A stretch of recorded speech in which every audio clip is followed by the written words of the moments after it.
Bienvenidos a una nueva entrega del podcast de pasateoeléctrico.es. Hoy una semana cargada de noticias y una entrevista de lujo. Entonces vamos a empezar con las noticias como todas las semanas de la mano de Miguel Millán. ¿Qué tal, Miguel? Muy buenas, David, ¿qué tal estamos? Vamos con las noticias de la semana. Un estudio realizado por la Asociación Europea de Contratistas Eléctricos anticipa que se crearán cerca de 200.000 puestos de trabajo en el sector eléctrico para 2030, gracias a todo este cambio que estamos viviendo hacia el coche eléctrico. Esto es un punto del día de siempre de mucha gente que piensa que los coches eléctricos van a llevar a mucha gente al desempleo o al paro, cuando estamos viendo que solamente hay que recondicionar esos trabajos, ¿no? Y que a lo mejor sí, se pierden algunos, pero nacen otros nuevos. Por lo tanto, al final es un cambio que viene bien a todos por salud y porque no va a ser así. Se van a crear empleos, tranquilos, ¿no? A ver, al final esto es como lo que esto implica, ¿no? Todo cambio de tecnología y una revolución en algún sector implica, pues bueno, cierta destrucción del empleo. Pues bueno, como veíamos, por ejemplo, pues con empresas de, no sé, de máquinas de escribir, por ejemplo, cuando salieron los primeros ordenadores, pues obviamente se perdieron empleos en ese tipo de fábricas. Pues en este caso será parecido, pero ahí estamos viendo estudios que dicen que se crearán más puestos de trabajo relacionados con este sector, así que muy buena noticia. Efectivamente. ¿Cuál es la segunda noticia de la semana más importante? Los vehículos Tesla han sobrepasado los 1.600 millones de kilómetros recorridos, de los cuales, bueno, el 10% han sido usando el autopilot. Pues sí, además unos datos que informan de que esos vehículos que han ido con el autopilot han bajado exponencialmente la siniestralidad. Por lo tanto, un buen dato para Tesla y un buen dato para el coche autónomo. Sí, además Tesla, con cuantos más coches tenga en las calles usando el autopilot, más datos va a poder recoger y más va a poder mejorar su sistema, porque al final en esto consiste el Big Data, ¿no? El recolectar millones y millones de datos y pues mediante comparaciones y estudiando esos datos, mejorar su sistema de autopilot y hacerlo muchísimo más seguro, que al final lo que queremos es que el tema de la conducción autónoma se acabe implantando, ya que en general es muchísimo más seguro que una conducción por parte de los humanos. Exactamente. La siguiente noticia yo creo que no va a dejar a nadie diferente, porque siempre estamos quejándonos de que hay sectores en los que faltan Sí, vehículos sostenibles. ¿Cuál es la siguiente noticia? pues mira, David, John Deere, la famosa empresa, apuesta también por la electrificación del sector agrícola. El año pasado presentó un tractor con unos 400 caballos de potencia, una batería de 130 kilovatios hora, que le permitirá pues, bueno, trabajar durante unas 4 horas sin parar. De esta forma conseguiremos también pues, oye, electrificar el sector de la agricultura, ¿no? Que los tractores y las cosechadoras son vehículos muy grandes que consumen mucho. Y bueno, pues la electrificación de este sector también conllevará una reducción de emisiones bastante grande. Exactamente, ya en el punto del inicio del sector agrícola, lo que también bajará esas emisiones en el sector alimentario, Sí, asociadas del campo al consumo. Por lo tanto, un cambio muy bueno y que al final todos los sectores se pueden electrificar y ese era el miedo que tenían muchos sectores cuando se sí. prohíba o haya impuestos al diésel, pues tranquilos que vamos a tener alternativas, ¿no? Sí, o sea, a ver, son prototipos que esperemos que lleguen al mercado, pero bueno, son apuestas de empresas que no se espera, ¿no? Pues yo veré, pues al final hacen tractores y demás. Y oye, pues es una apuesta muy interesante por parte de esta empresa. Vamos, David, con otra noticia. Esta semana son así express porque tenemos dos entrevistas muy interesantes y la empresa NIO presentará su segundo modelo. Este será un todocamino compacto y lo único que conocemos sobre él es que tendrá una tracción a las 4 ruedas y una aceleración de 0 a 100 en 5 segundos. Lo que sí que se estima, más o menos, es el precio que saldrá por unos 46.000 euros al cambio, ya que saldrá primero en China. Habrá que esperar a la presentación el día 15 de este mes para ver todos los detalles sobre este nuevo coche, así que en un par de semanitas comentaremos todo. Exactamente. Además, otro coche de NIO, otro coche tipo sub, como ya estamos acostumbrados en Europa y en China. Por lo tanto, la demanda es la que manda, ¿no? Y, y al final, pues yo quiero verlo en España, como siempre, que no se Sí. quede un coche para el mercado asiático. Y seguirá teniendo esa tecnología, ¿no? De cambio de batería en ruta en vez de recarga y yo creo que son prestaciones muy buenas y como siempre NIO, al igual que hace Superdeportivos, pues intentando estar en todos los segmentos para vender coches, ¿no? Pues sí, muy buena noticia. Otro coche más para el mundo del vehículo eléctrico, para entrar a competir. Y bueno, uno de los coches más importantes hoy en día en el mundo de la movilidad eléctrica es el Model 3 de Tesla, que ya ha llegado a Madrid. Esta semana hemos podido ver el sedán de la marca californiana en la Tesla Store de la calle Serrano, en la capital de España. Muy buena noticia, sin duda, para todos los reservistas que están expectantes ya de la llegada de este coche a España. Pues sí, además hay una anécdota que la tienda de Barcelona, el coche que estuvo era este mismo que está ahora en Madrid, pero ayer llegó también a la tienda de Barcelona otro Model 3 rojo con matrícula holandesa, que eso sí también versión americana, para que siga habiendo ese emblema de la marca ahora también en Barcelona y que la gente pueda seguir viéndolo. Pero sí, la semana que viene analizaremos todos esos detalles del Tesla Model 3 cuando nos acerquemos para verlo de cerca, porque esta semana está la gente de Tesla incluso dando hora y cita, porque las colas son inmensas para ver el coche, ¿no? Estará lleno de todos los reservistas que se mueren de ganas por ir a verlo. Así que habrá que ver, David, si iréis la semana que viene.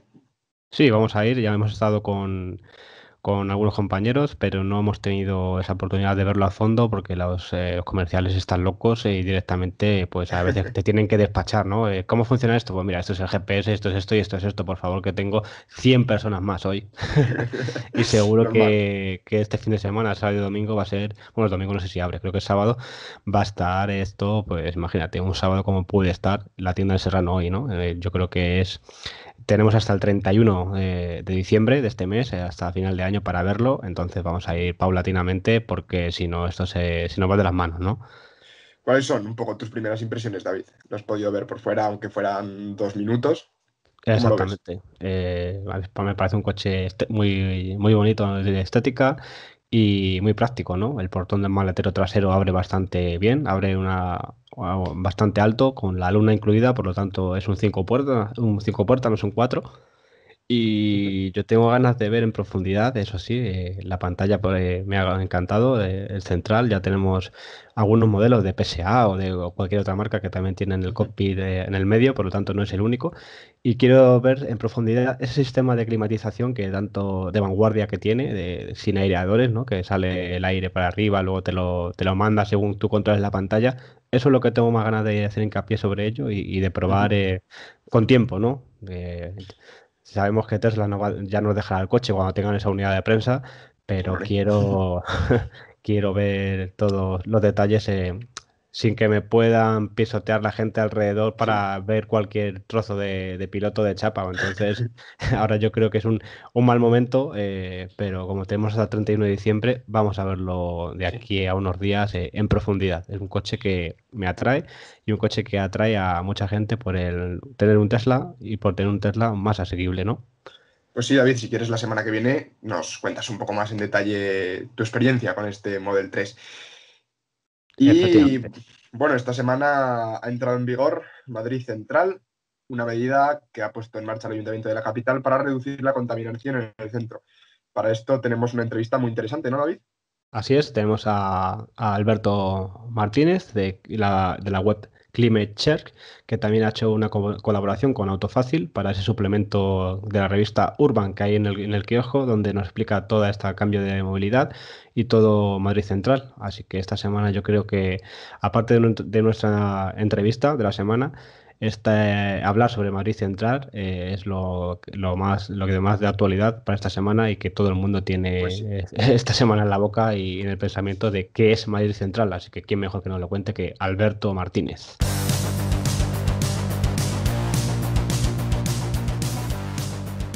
Y hoy la actualidad viene como hemos visto esta semana con ese reto que ha abierto el Ayuntamiento de Madrid, con ese Madrid Central en el que se va a restringir el tráfico y la entrada a Madrid en ciertos puntos de la capital para evitar la contaminación y muchos más aspectos para el ciudadano, para peatonalizar más el centro de Madrid.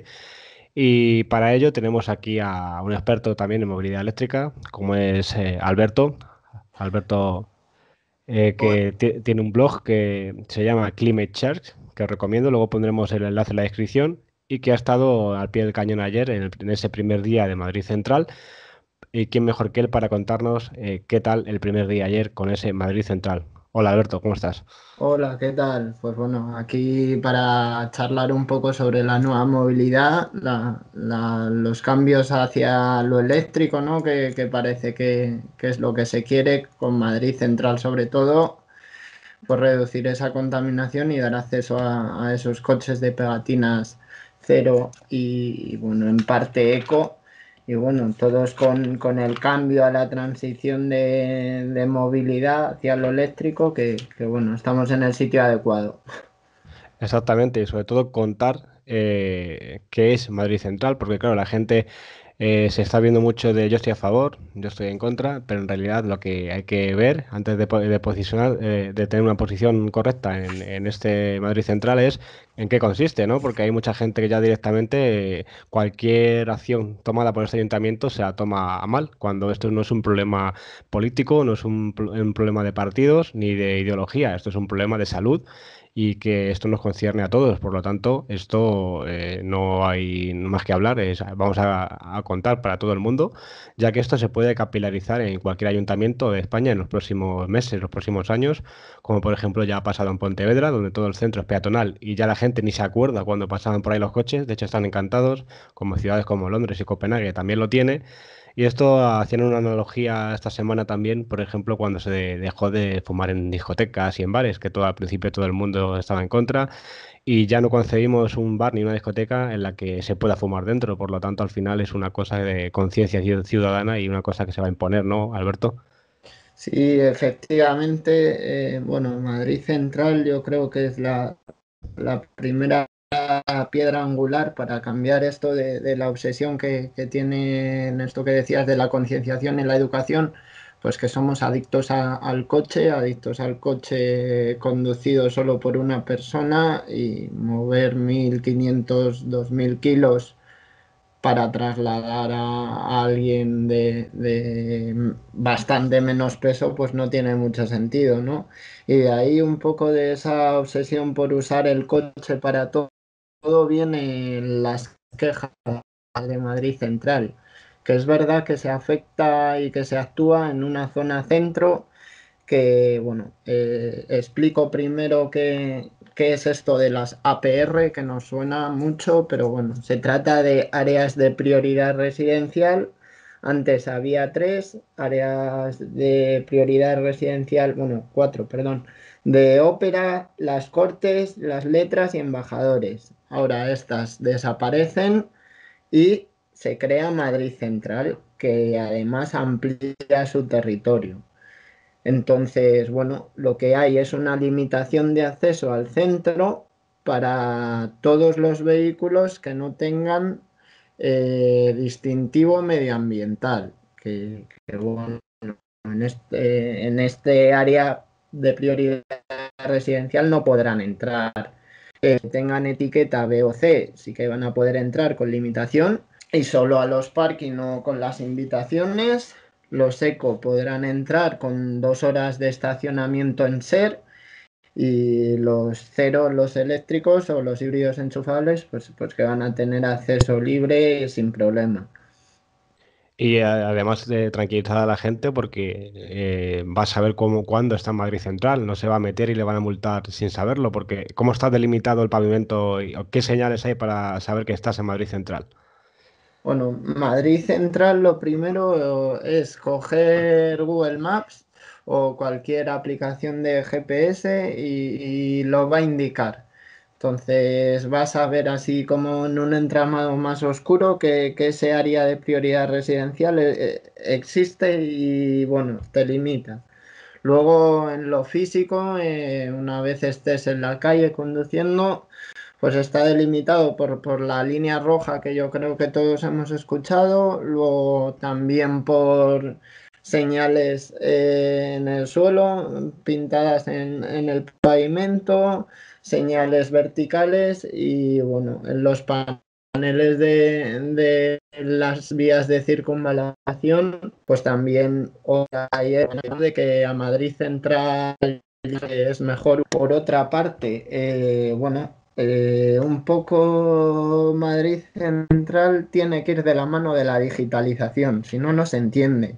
En principio van a poner paneles con los aparcamientos libres que quedan en los parking de acceso de dentro de la zona de la APR. Entonces esto todavía no está, ayer no se pudo ver, pero sí que han dicho que lo van a implantar para antes de que se ponga en marcha como tal, que es a partir del 7 de enero. Y bueno, lo mejor que va a ser, pues descargarse si es que queremos ir a la APR de centro con el coche, descargarse una aplicación de parking, reservarme una plaza antes de entrar y bueno, tener seguro que yo voy a poder entrar y que no va a haber ningún problema. Exactamente, y también hemos visto que hay mucha gente ya que se está quejando en redes diciendo que, claro, ahora me obligan a comprarme un coche, digamos, de bajas emisiones cuando me acabo de comprar un coche, nadie me había dicho que esto iba a pasar. Y claro, ¿quién me da ahora dinero para comprarme un coche eléctrico? Vamos a ver, hay que cambiar un poco la mentalidad. Tenemos varias empresas de car sharing en Madrid para directamente aparcar en una zona que pueda aparcar su coche y luego coger este servicio para moverse por el centro. Tenemos transporte público, tenemos tren, tenemos metro, tenemos autobuses. Entonces, yo creo que no hay excusa y al final es cuando tocamos la zona de, digamos, de confort de la gente, tienen un poco de miedo inicial a emprender nuevas etapas en la vida, pero es que, como yo he dicho siempre, esto es una cosa obligatoria por salud pública, ¿no? A ver, yo en eso sí que quiero decir que sí que se está escuchando mucho esto de, bueno, ¿y ahora qué hago con mi coche? Que me lo acabo de comprar, los diésel no pueden entrar, bueno, este catastrofismo de la mano de la desinformación, ¿no? Pero realmente hay que hacernos la pregunta, cuando vamos al centro, ¿quiénes de los madrileños con vehículo propio lo llevamos? Y siendo el coche, porque da igual con Madrid Central o sin Madrid Central, aparcar en el centro es difícil. Y bueno, sobre todo optamos o bien por estas opciones de motosharing más de car sharing por este mismo hecho de la facilidad de aparcar o por el transporte público. O sea, realmente el centro de la ciudad representa el 1,2% del tráfico rodado y se actúa ahí. Bueno, si lo pensamos, tu coche que te acabas de comprar, obviamente no sé si alguna vez lo has metido hasta Sol o hasta Gran Vía, pero es que lo vas a poder seguir usando en toda la ciudad. Y para bajar al centro, pues probablemente prefieras por ti mismo, por prioridad de tiempo y por prioridad de todo, de economía y de tranquilidad, pues ir en otras alternativas. Aparte del coche, que ya sabemos con los distintivos de etiquetas y esa información que tenemos, una moto. Yo tengo una moto. ¿Cómo influye Madrid Central a las motos, por ejemplo? Pues mira, lo de las motos, realmente hay dos tipos, ¿no? Porque en las motos no existe como tal el distintivo eco, todavía no hay, y no sé si llegará a haber alguna híbrida enchufable. Entonces, están las motos eléctricas que tienen acceso libre todo el tiempo y las motos de combustión. Las motos de combustión pueden acceder de 7 de la mañana a 10 de la noche a Madrid Central. Eso es el acceso. Una vez ya estás dentro, no hace falta que vayas a un parking. Puedes estacionarlo en las muchas nuevas estaciones o zonas de aparcamoto que están poniendo. Yo ayer sí que vi bastantes nuevas reservas de moto, pero bueno, faltan por implantar aún.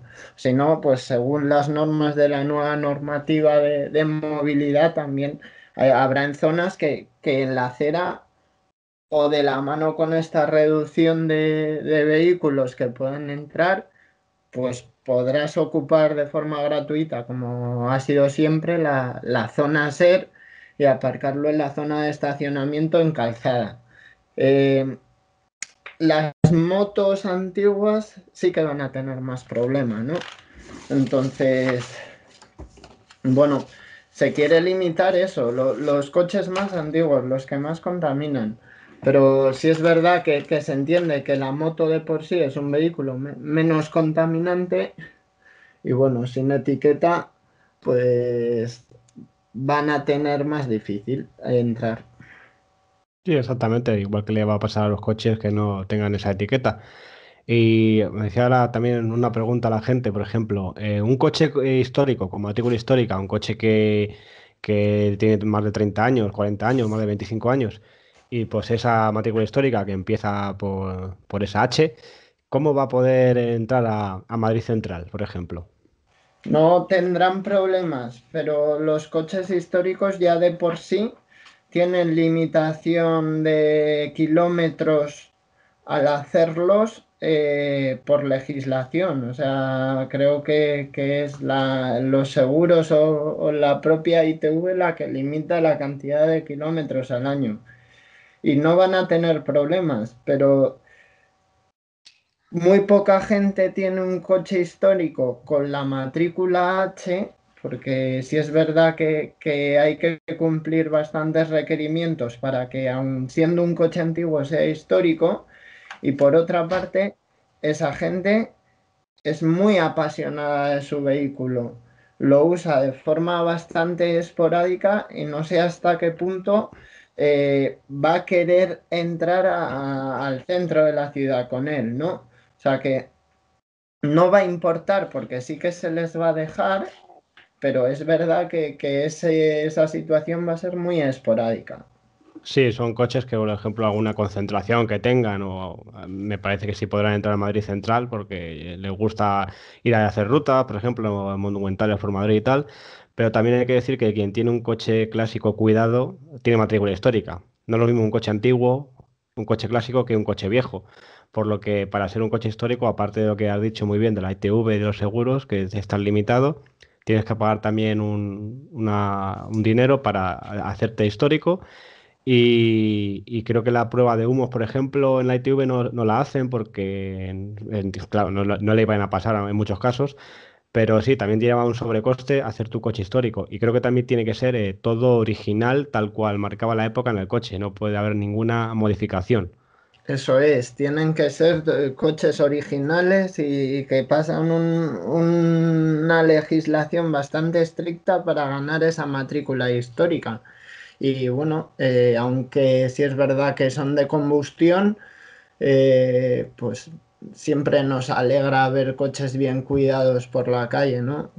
Que sí que es verdad que ese patrimonio industrial de los coches históricos, pues bueno, dentro de lo que cabe, pese a que contaminen y emitan, pues también hay que verlo por el punto del valor histórico y lo que pueden representar, pues eso, para la población en lo cultural.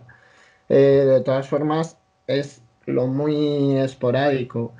No sé hasta qué punto hay muchas concentraciones en la APR de Madrid Central de coches históricos. Yo las que conozco son más por rutas hacia pueblos externos a Madrid o, o bueno, en el parking del Bernabéu sí que he visto algunas, etcétera, pero vaya, que no van a tener problema.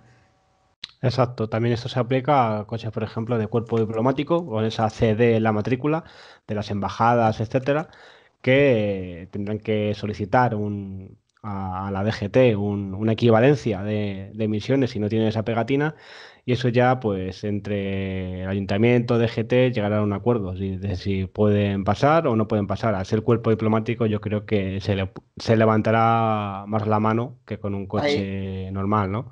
La verdad que si nos metemos en la web del ayuntamiento y nos ponemos a ver las limitaciones de Madrid y las excepciones que llega de Madrid Central, vemos que todos estos colectivos de usuarios pues, de servicio público, etcétera, pues están incluidos en las excepciones, entonces no van a tener problema.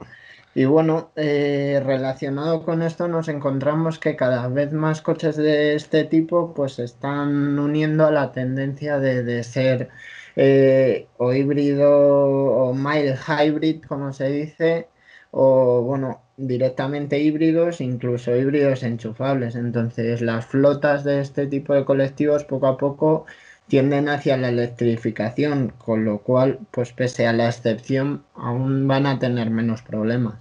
Así es, porque servicios públicos como taxis, ambulancias, policía, etc., eso no van a tener limitaciones en un principio, a ser servicios especiales. Y por ejemplo, aunque hay muchas furgonetas y furgones ya eléctricos de muchas empresas, la típica empresa que viene de Ciudad Real, de Toledo, de otros pueblos o provincias a trabajar a Madrid, me pongo en el caso de albañiles, fontaneros, etcétera, ¿existe algún tipo de limitación para que ese transporte suyo, al ser de una empresa, para entrar a Madrid Central, o directamente no van a poder entrar si no tienen distintivo? Bueno, en cuanto a los vehículos profesionales, hay un cambio de normativa, entonces no va como con los vehículos particulares, ¿no? Se les da un cierto margen más amplio y lo que pasa es que se les limita la hora de actuación. Y os cuento, bueno, sin etiqueta ahora mismo eh, pueden pasar de 7 a 1 horas. Los de etiqueta B hasta las 5 y los de etiqueta C hasta las 9. Entonces, todo este margen de horario se va a limitar. ¿Por qué? Pues bueno, porque se quiere y se tiende a que este reparto de mercancías pues sea o cada vez con más vehículos eco, que si es verdad que hay, pues por ejemplo, ayer sí que se veían algunas Kangoo eléctricas o la NV200, pero por otra parte, las furgonetas más grandes tipo Traffic, etcétera, yo no vi ninguna que no fuera diésel y los camiones grandes también. Y esto es una crítica por otra parte de los colectivos y de las empresas. Los fabricantes no ofertan ahora mismo una solución viable para el reparto de mercancías eléctrico, ¿no? Y con Madrid Central lo que pasa es que van a tener pues menor de maniobra, ¿no? Van a verse limitados más en cuanto a horarios para ese reparto de mercancías. Exactamente, y al final yo creo que ha quedado claro y da bastante tranquilidad a esas empresas que vengan desde fuera a trabajar o a repartir en Madrid. Van a tener un horario que, como siempre es normal, sea de por la mañana, ¿no? Cuando normalmente se reparte o se trabaja, ¿no? Efectivamente, o sea, los repartos sobre todo son por la mañana en el centro, entonces si vas caminando por la mañana sí que ves un montón, pero muchísimas, porque ahí es algo que yo creo que hay que hacer, porque no sé hasta qué punto es viable que exista tanto vehículos repartiendo y bueno, es un poco caos que hay que entender a todos los colectivos y que cada uno tiene que trabajar en lo suyo y que tenemos que dar acceso a trabajar a todos, pero creo que ahí el ayuntamiento sí que tiene un reto en esto de la gestión de la última milla en cuanto a las mercancías en el centro de la ciudad. Y bueno, no sé cómo lo harán, porque sí es verdad que se tiende a las cero emisiones, pero yo ahí pongo una duda sobre la mesa y es que hasta qué punto todos esos vehículos van totalmente llenos desde por la mañana, ¿no? Y creo que en esta nueva movilidad la eficacia, la eficiencia de también el transporte de mercancías y con vehículos grandes y pesados que admiten bastante carga, pues tiene que ser así. Tenemos que hacer acceder a furgonetas y a camiones llenos de mercancía, porque así serán menos. Y bueno, sí que hasta cierto punto tratar de incentivar y provocar ese cambio hacia lo sostenible de estos vehículos que ahora mismo o bien están cambiando la flota hacia los diésel más nuevos o bien lo están poniendo por gas natural. Entonces, pocos se están animando a las emisiones cero porque no hay vehículos grandes más allá de las Kangoo NV200, como hemos dicho. Exacto, además estamos viendo presentaciones de aquí a un par de años que esto va a cambiar el panorama con su Volkswagen, por ejemplo, con su e-Crafter, con su Caddy eléctrica, Mercedes con su Sprinter, y Renault con la Master. Al final, dentro de aquí a un par de años, ese último reparto de la última milla va a estar cubierto. E igualmente que ahora, como seguimos dando esa pegatina eco al gas, como tú bien has dicho, seguimos teniendo furgones y camiones Iveco grandes que pueden hacer ese reparto con su distintivo eco sin mayor problema, o empresas de menor presupuesto o que tienen menos capital. Estamos viendo muchas Dacias, ¿no? Con GLP que, por supuesto, también podrán entrar en el centro. Sí, al final un poco, bueno, se premia este cambio hacia las energías alternativas y lo dicen muy claro desde las instituciones de gobierno. Personalmente no sé hasta qué punto es un acierto premiar el cambio hacia el gas, pero es lo menos malo que se puede hacer hoy en día con un precio un poco asumible para estas pymes que realmente son autónomos quienes reparten en Madrid y tenemos que entender que la fuerza económica de un autónomo no es la de una gran empresa, ¿no? Y que si tú compras un vehículo pesado lo tienes que rentabilizar y eso es a base de trabajo y a base de años. Entonces, Efectivamente, un mínimo de 10 años es lo que tienen la flota, sus vehículos. Otro punto que quiero también mencionar, por ejemplo, yo tengo un hotel reservado en Madrid Central, mi coche no tiene distintivo o no soy residente. O igualmente, yo tengo a mi hijo estudiando en un colegio en Madrid Central y mi coche no tiene etiqueta, no tiene distintivo y tampoco puedo entrar. ¿Cómo es esto? Pues bueno, en los hoteles, por ejemplo, existen invitaciones, que creo que son 10 o algo así al mes, o corrígeme si me equivoco, Alberto, que tienen para avisar al ayuntamiento y los colegios igual. Al colegio le das la matrícula y ellos ya se ponen en contacto con el ayuntamiento, te autorizan para entrar. Por lo tanto, tampoco tendrías problemas por entrar a ese hotel, a ese colegio para dejar a tu hijo con un coche que no esté directamente etiquetado para Madrid Central, ¿no? bueno, en esto de las invitaciones, los particulares empadronados, ¿qué pasa? Que ahí va a haber un poco de lío en cuanto a, oye, yo estoy de alquiler en el centro, pero no estoy empadronado aquí, ¿cómo hago? Y eso pues te va a tener que dar acceso el casero. Ahí, bueno, va a haber un poco de lío. Van a tener 20 invitaciones de un día completo al mes. Y luego las empresas tienen 10. Eh, en el tema de los hoteles depende, y yo creo que será así, de si el hotel también tiene parking de estos que van asociados a Madrid Central o es un parking solo privado y propio, ¿no? Porque si es parking para Madrid Central será distinto. Entonces ahí pues tienen eso, 10 permisos al mes para vehículos en un día de duración. Y los coches sin distintivo podrán entrar hasta 2000, hasta el último día de 2019. 2020 no podrán entrar, que es la primera y la idea primordial de Madrid Central.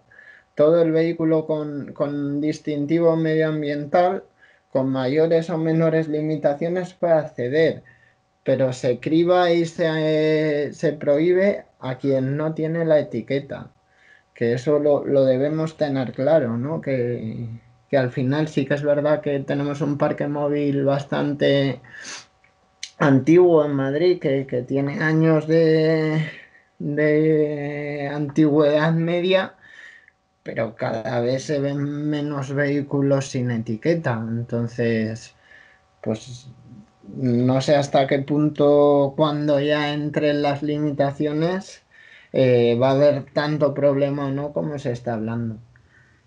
Efectivamente. Y por ejemplo, una anécdota, ayer por ejemplo que preguntó en redes sociales Saúl, esos coches extranjeros, que aunque sean cero emisiones, que no sepan nada de esto, lleguen con su coche a Madrid y quieran entrar a Madrid Central. No hay todavía una homologación para este tipo de vehículos y desde el ayuntamiento le dijeron que hiciera una solicitud a 30 días vista, donde le permitirían o no, o supongo yo que sí, hacer cero emisiones, cómo debe entrar o autorizar esa matrícula. Lo que pasa que esto como acabamos de empezar y tenemos esos 2 años de margen todavía, pues se va todo, van a surgir dudas, van a surgir preguntas y al final yo creo que en un tiempo todas se van a resolver y incluso esos coches que vengan del extranjero que no tengan ni idea de qué pasa aquí. Aunque yo creo que si vas a un país, lo más normal es interesarte, ¿no? Por las normas que tienen, al final pues también puedan entrar a Madrid Central. Pero es que esto es la guerra ya no solo del vehículo que viene del extranjero, sino que del que viene desde otro ayuntamiento de la propia Comunidad de Madrid, ¿no?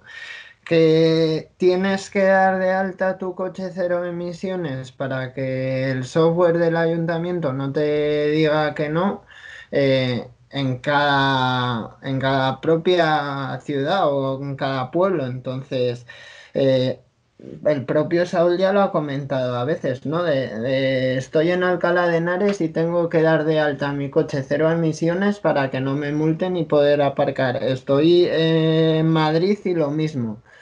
Eh, no sé, eso es algo que obviamente lo tienen que remediar y el remedio es bastante fácil porque van a actuar por defecto con la DGT para hacer automática esa cesión de datos de matrículas de los residentes.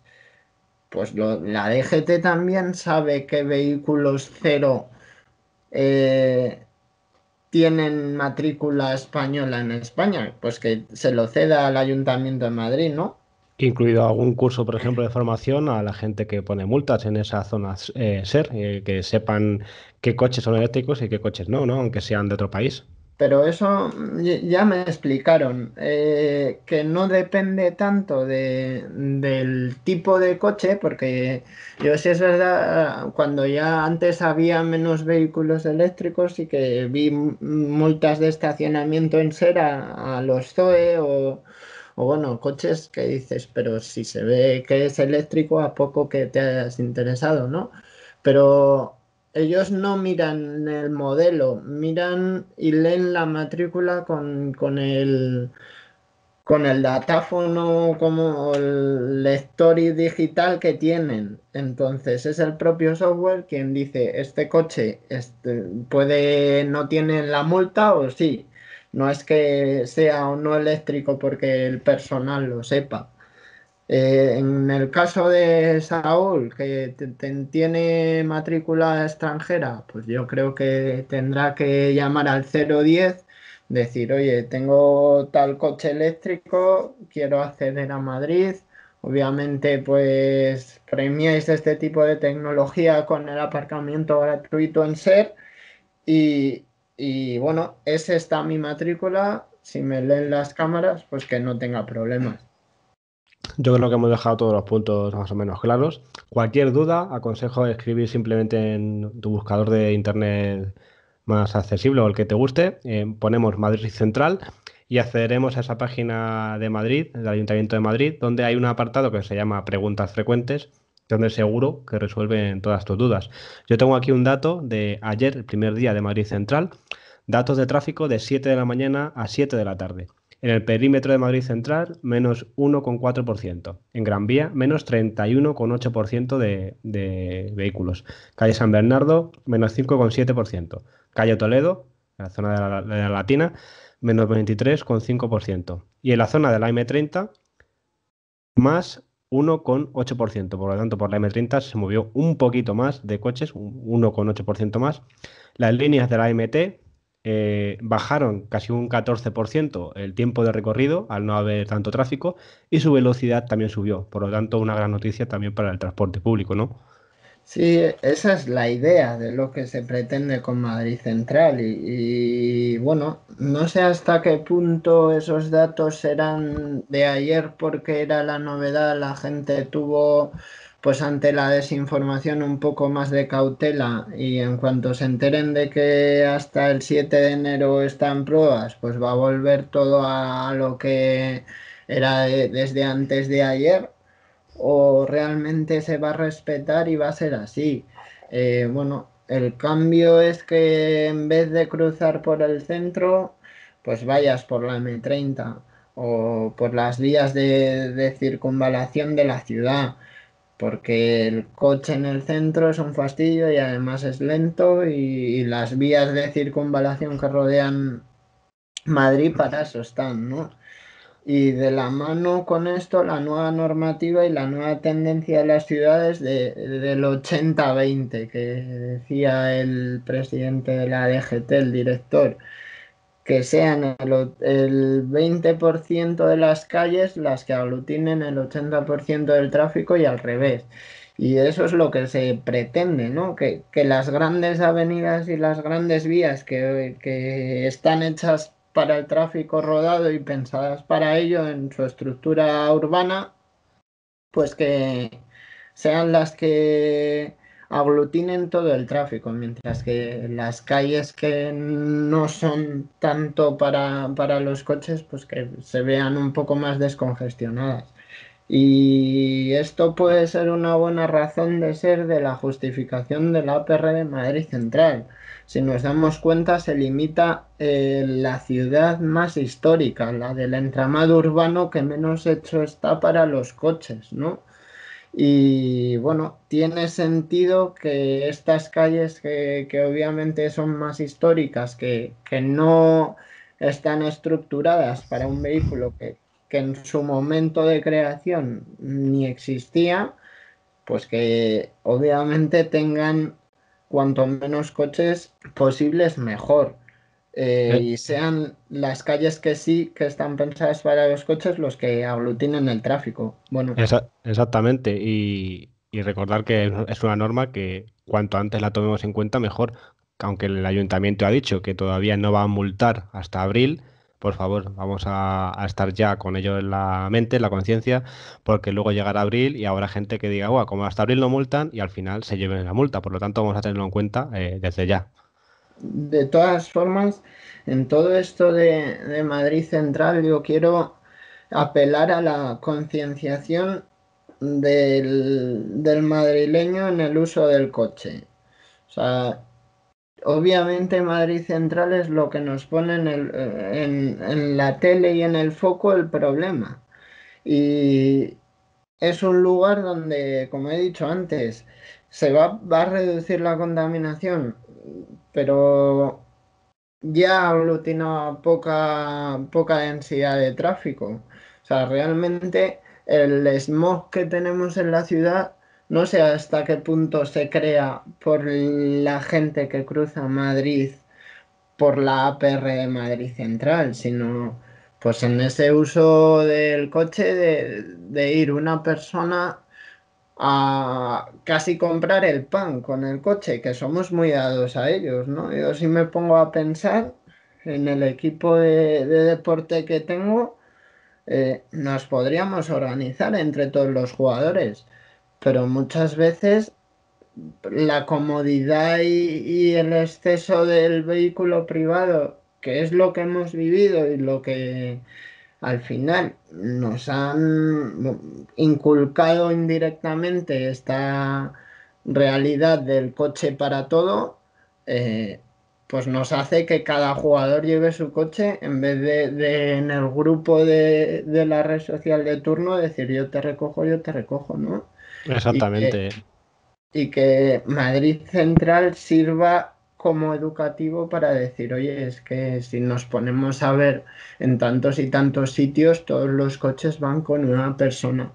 Y eso, no sé hasta qué punto es lógico si además de Madrid Central el ayuntamiento tiene que promover otras medidas tipo planes de movilidad empresarial, que todas las grandes empresas de Madrid los tengan, que me parecería bastante coherente, o distintos aspectos que es verdad que mejorarían aún más esta contaminación general de una ciudad que pese a Madrid Central, todo este smog no es producido en esa zona del centro, ¿no?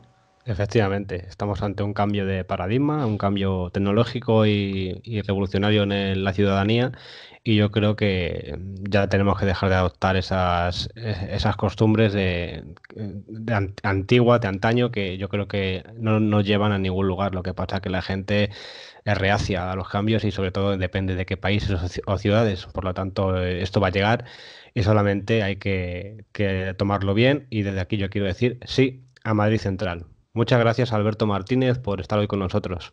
Bueno, pues muchas gracias a vosotros. Seguiremos atentos a ver qué sucede, ¿no? Dejo el podcast y bueno, ahí el globo sonda hacia lo bien que le viene Madrid Central a todas las empresas de Cari Motoserin, que van a ver pues beneficiado su servicio. Creo que, y el ayuntamiento así lo dice, son una alternativa muy buena para acceder si es que no tomamos el transporte público. Y bueno, pongo también esto de la multimodalidad del transporte, que no es que odiemos a los coches privados, sino que los usemos cuando de verdad se necesitan y por donde es coherente usarlos, ¿no? Efectivamente, Ir con al, coherencia.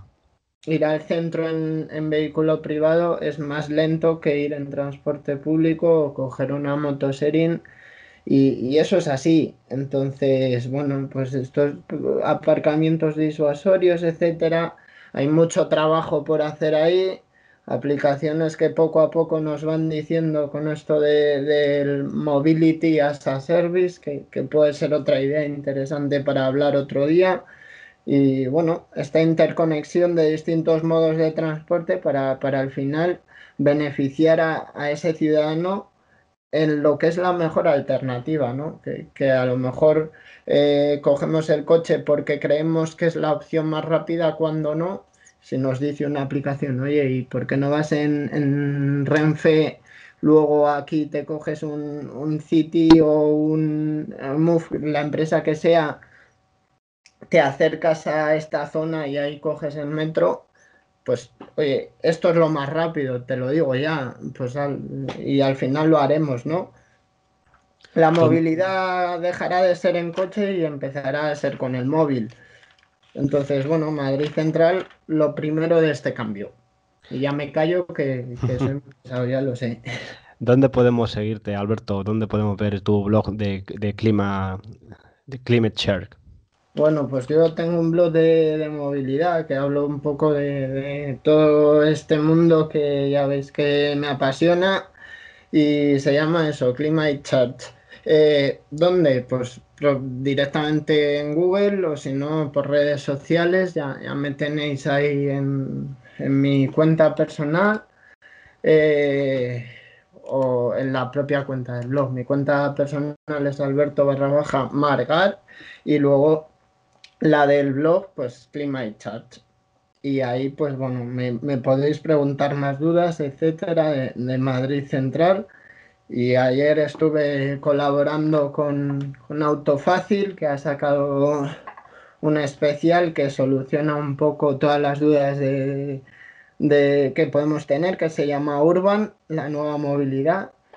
Y nada, que cuesta 1 euro y es bastante aconsejable pues para aclararnos, informarnos de esto que nos viene en Madrid y aquí viene un poco la información general. Lo recomiendo y además pues, creo que es un precio bastante coherente y bueno, viene bien.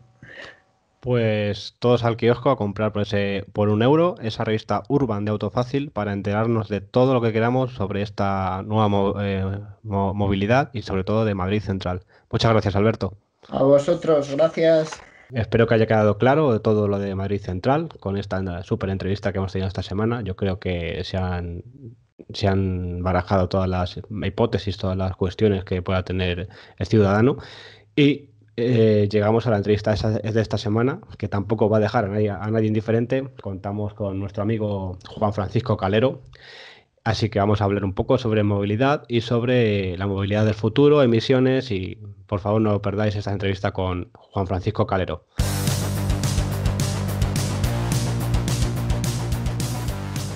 Pues vamos con la entrevista de esta semana. Esta semana tenemos a Juan Francisco Calero, periodista del motor con amplia experiencia y director del programa On Motor, que se emite en el canal de televisión Discovery Max.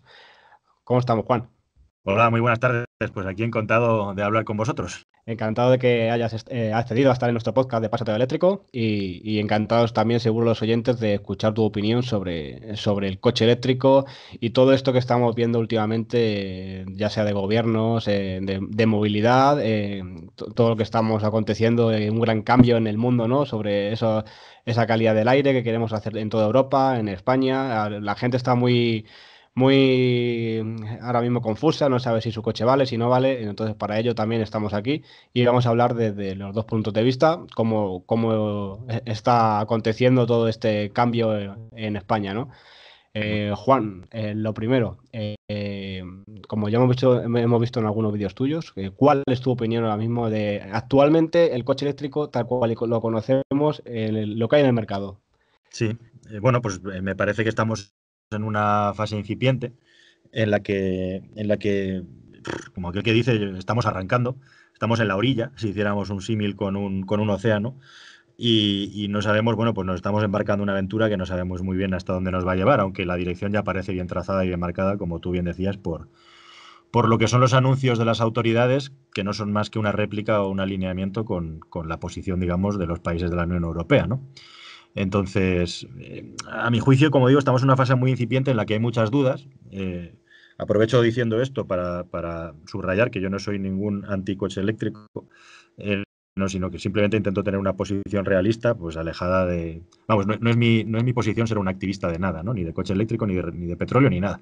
Lo que me gusta es intentar analizar la situación y ver cómo está y qué posibilidades tiene la gente de a pie, digamos, la masa. Y en el asunto del automóvil eléctrico, pues creo que estamos ahora mismo en una situación, como digo, incipiente, ¿no? En la que está todo por hacer. Entre otras cosas, está por hacer, como bien sabéis vosotros, que seguís el tema al milímetro, de tener una oferta de vehículos que sea interesante. Y aparejada a esa oferta de vehículos, pues una oferta, digamos, de sistemas de carga, que no creo que ahora mismo sea el problema principal, precisamente porque hay muy pocos coches eléctricos, ¿no? Sino mirando un poco más allá. Y bueno, pues a partir de aquí te podría hacer una charla de esas del canal de YouTube de media hora, pero mejor ves preguntándome cosas concretas y te voy respondiendo. Pero básicamente es eso. Creo que ahora mismo estamos en una fase completamente incipiente de arranque, en la que hay muchas preguntas y muchas dudas y muchas limitaciones también, ¿no? En lo que se refiere al uso del coche y también muchas ventajas, porque como digo yo en mi canal, pues justamente si hay algún momento en el que sea ventajoso tener un coche eléctrico, sobre todo a nivel económico, digo, es ahora mismo. En el futuro veremos qué pasa. Efectivamente, se están llevando a cabo muchas noticias esta semana de que a lo mejor en un lustro ya se equiparan o incluso bajan el precio de los coches eléctricos a niveles de más baratos que los coches actuales de combustión, ya sea incrementados por esos impuestos que dicen que le van a meter al diésel, a la gasolina. Y al final, lo que tú has dicho, hace falta una demanda y hace falta sobre todo un coche que nos permita, más allá de Tesla, asequible a todos los bolsillos y que nos permita que ser coche único, porque hay muchos coches ahora que o tienes un segundo coche o, vale, a mí no me vale eso de que toda la semana hago unos 60 kilómetros al día, pero si te desembolsas un 40.000 euros en un coche para que luego a la hora del fin de semana o a la hora de vacaciones te hace 200 kilómetros, al final te gastas el dinero en un coche que te está limitando y ahora mismo yo creo que ir un paso atrás y limitar tu calidad de vida pues no es muy sensato, ¿no? Así es, así es. Yo, bueno, pues eso, siempre me pongo en la situación de quien solo puede aspirar a tener un coche. Sí que es verdad que la mayoría, y esto lo he contado muchas veces, vivimos la mayoría de las personas en ciudades. En ciudades el automóvil eléctrico es una idea fantástica por muchos motivos, pero un automóvil cumple otras muchas funciones y yo siempre he creído, aunque esa es una opinión personal, que justamente la gracia de tener un automóvil es disponer de él en cualquier momento y en cualquier lugar, ¿no? Entonces, el en cualquier lugar con el automóvil eléctrico se pone en cuestión con la situación actual. Y es una duda, más que una afirmación o una certeza, es una duda que tengo yo de si eso en la mente de un ciudadano, digamos, no concienciado, porque es evidentemente clarísimo que las personas que tienen claro que el automóvil eléctrico cumple una función ecológica lo van a comprar y son militantes, están dispuestos a asumir esos pequeños dolores de cabeza del día a día, pues lo que me preocupa es cómo lo va a asimilar, digamos, alguien que no sea un iniciado o un activista, sino simplemente alguien que tenga una solución de movilidad. Y eso está relacionado también con el hecho de si en el futuro pues la movilidad va a ser como ahora, que a lo mejor hasta ahora hemos estado viviendo, digamos, en una situación irreal, ¿no? Con el uso del petróleo masivo sin plantearnos mayor o menor limitación. Pero fíjate que justamente hoy aparecía la noticia de que es un ejemplo perfecto de que Jaguar ha creado una cosa que se llama el Club I-Pace. El Jaguar I-Pace, como sabéis, es un coche, entre comillas, premium, o podríamos decir premium, un coche eléctrico caro, como puede ser un Tesla, pero claro, Jaguar no tiene una red de supercargadores. Y aunque han colocado cargadores en sus concesionarios, la red de cargadores de Jaguar Land Rover sigue siendo pequeñita. De hecho, me he estado informando y tienen 29 puntos de carga ahora mismo en sus concesionarios. En un país como España es poquito. Y Bueno, pues debe ser Juan también en horario comercial, por lo que supongo, claro, ¿no? en horario comercial, lo divertido es que a los propietarios de un iPace que se compran el coche y pagan esto del club, que todavía no tengo muy claro cuánto va a costar, te ofrecen la posibilidad de tener un F-Pace sin ningún coste para desplazarte cuando quieras viajar. Por las limitaciones justamente de carga que hay con un coche como ese, ¿no? E incluso, lo segundo que te ofrecen es llevarte tu iPace a cualquier lugar de España y de Baleares sin ningún tipo de coste. ¿Y cómo se transporta ese iPace? Pues se transporta en una grúa. Así que, bueno, pues eso es lo que ha decidido Jaguar hacer con la mejor de las voluntades, en el sentido de que el usuario del iPace no tenga una percepción, digamos, negativa y además pueda hacer un uso pleno. Pero no deja de ser un ejemplo perfecto, ¿no? de las contradicciones que se plantean cuando queremos usar, como estamos hablando, un automóvil eléctrico en toda circunstancia como un sustitutivo del coche actual que tenemos. Que efectivamente también hay muchas personas que en un 90 y pico por ciento de su uso del automóvil con un eléctrico tendrían bastante, ¿no? Y el restante 10% o menos del 10% se puede sustituir con un vehículo de combustión. Eso también está clarísimo, ¿no? Pero bueno, es un ejemplo creo bastante bueno de la situación que tenemos actualmente. Exactamente, yo siempre lo que aconsejo es ahora mismo si a la gente que le cuesta ganar ese dinero para adquirir un coche, el segundo gasto más importante después de la casa, yo siempre digo esperar porque a lo mejor ahora te quitas el capital en un coche que a lo mejor no va a ser tu primer coche, necesitas otro y luego no vas a tener el dinero suficiente para comprarlo. Entonces, si tu coche más o menos de momento aguanta, si tu coche no es muy antiguo, te aconsejo esperar porque de aquí a poco tiempo va a haber una infinidad de modelos más asequibles y sobre todo que tiene más autonomía, como ya estamos viendo con el nuevo Kona, el nuevo Eniro y el nuevo Leaf que van a sacar de 60 kilovatios hora. Entonces, si esperamos, yo creo que es ganar al tiempo, ganar al bolsillo y sobre todo también con este anuncio que se está haciendo tanto de Iberdrola, Endesa como la red Ionity, yo creo que de aquí a 2 años el panorama puede ser ya propicio, ¿no? Para dar ese paso a la gente, por lo menos que la gente vea que ya hay punto de recarga ese factor de confort, ese factor mental a la gente para dar el cambio ya lo tenga, ¿no? Sí, sí, sí, estamos ahora en un momento muy interesante en el que empiezan a aparecer estos vehículos, como bien dices, y que las empresas eléctricas parece que se están poniendo las pilas, no valga la redundancia, o nunca mejor dicho, en el tema de los puntos de carga. Pero aún así, pues vamos a ver si estos planes a corto plazo, porque hablar de 2 o 3 años es hablar a corto plazo. También tenemos el anuncio de que para 2019-2020 pues Volkswagen entra con todo su armamento en este mercado. Entonces, bueno, pues va a ser un salto adelante, digamos, que va a permitir un incremento importante respecto a las cifras que tenemos ahora, ¿no? Pero también tenemos que tener en cuenta que partimos de unas cifras tan extremadamente modestas, como bien sabéis, bueno, pues ese cambio, a pesar de que será importante, no deja de ser un cambio respecto a unas cifras muy, muy, muy pequeñitas. Así que, bueno, pues si todo crece según lo previsto, pues se acelerará el proceso de la introducción de vehículos eléctricos en el mercado y vamos a ver a qué ritmo os sucede esto. Y tú has introducido un asunto muy interesante que es el tema de esperar o no esperar. Que es otra cuestión que se me plantea a mí. Y claro, con todo lo que se ha anunciado, aunque estamos hablando a 21 años vista, es una cosa inédita, ¿no? Que estemos hablando de 21 años, una medida a 21 años vista, que es la prohibición de vender vehículos térmicos. que a mí me parece un brindis al sol, la verdad, porque yo también puedo decir que en 2039 voy a inventar el, el teletransporte y quedarme tan ancho, nadie se va a acordar, ¿no? De aquí a 20 años. La cuestión es que, aunque sea tan largo el proceso, pues en la mente de las personas, si eso está totalmente en los medios de comunicación y constantemente, se genera una inquietud, una duda, ¿no? Para quien quiere comprar un coche. Entonces, eso puede influir en la venta de automóviles en los próximos años, a corto plazo, ¿no? 1 o 2 años. Por eso se enfadan tanto los concesionarios y las fábricas de coches, porque viven de eso, ¿no? Entonces, vivimos ahora en un momento, digamos, que hay una lucha o una dialéctica entre que la máquina siga funcionando y la llegada de estos productos que pueden ser más interesantes por las ventajas que aportan también, ya no solo en cuanto a ecología o a gasto, sino también en cuanto a normativa, en cuanto a posibilidad de entrar en ciudades, etcétera. Así que vivimos un momento muy interesante y vamos a ver esta dialéctica, ¿no? En el sentido filosófico del término, cómo se va resolviendo. Va a ser muy interesante. Yo creo, por ejemplo, que esa fecha que han puesto al 2050, 2040, eso todo depende al final de las normas que diga Europa y como al final de las multas que tenga que pagar cada país por esa calidad de aire que no sea propicia. Entonces, al final, yo creo que a lo mejor, sin dar una fecha, y si todo, tanto puntos de recarga como coches y etcétera, todo va a la par, se pueda reducir ese tiempo. De hecho, me ha llegado un tuit ahora que se ha reunido Miguel Arias Cañete con Teresa Rivera, la ministra esta del Ministerio Nuevo, y han dicho que para alcanzar las emisiones netas de 0% de CO2 en 2050, en 2040, el 100% de los vehículos tienen que ser cero emisiones.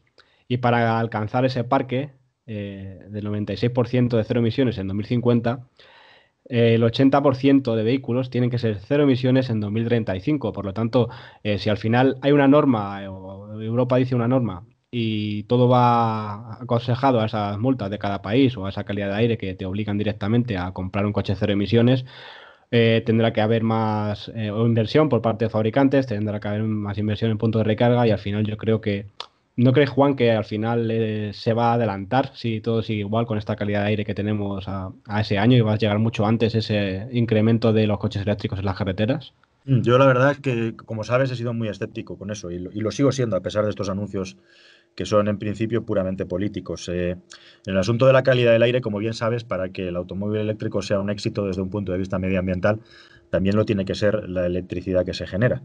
Entonces, al margen de que acabáramos comprando todos automóviles eléctricos antes de lo que marca el plazo, si no hay un desarrollo en el asunto de la generación de energías renovables que vaya aparejado, pues no lo habremos conseguido, ¿no? Y ese es un factor extra a incluir en toda esta ambiciosa medida, el asunto de cómo generamos la energía. En un contexto en el que estamos planeando apagar las centrales nucleares, en un contexto en el que hace poquito se anunciaba que prácticamente la mayoría de las centrales de carbón de una de las mayores eléctricas del país se iban a cerrar ya, y en un contexto en el que en los últimos años hemos estado aumentando las emisiones de CO2 cuando la economía ha empezado a repuntar, ¿no? Entonces, bueno, ahí hay unos retos fundamentales a solventar y es lo que a mí me produce ese escepticismo, ¿no? No porque no quiera, que ya me gustaría, sino porque quiero ver y saber cómo lo vamos a hacer.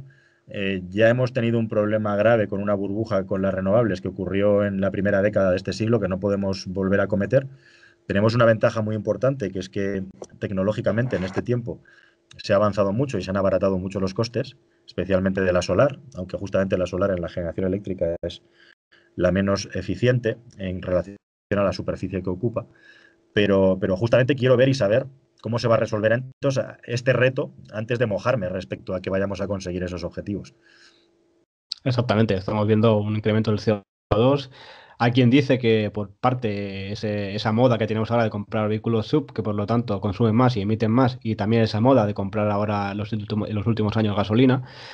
Pero yo, investigando esta semana, Juan, fíjate que el grado de CO2 que emite un diésel, en teoría en el papel, siempre es muchísimo menor, ¿no? que en un gasolina.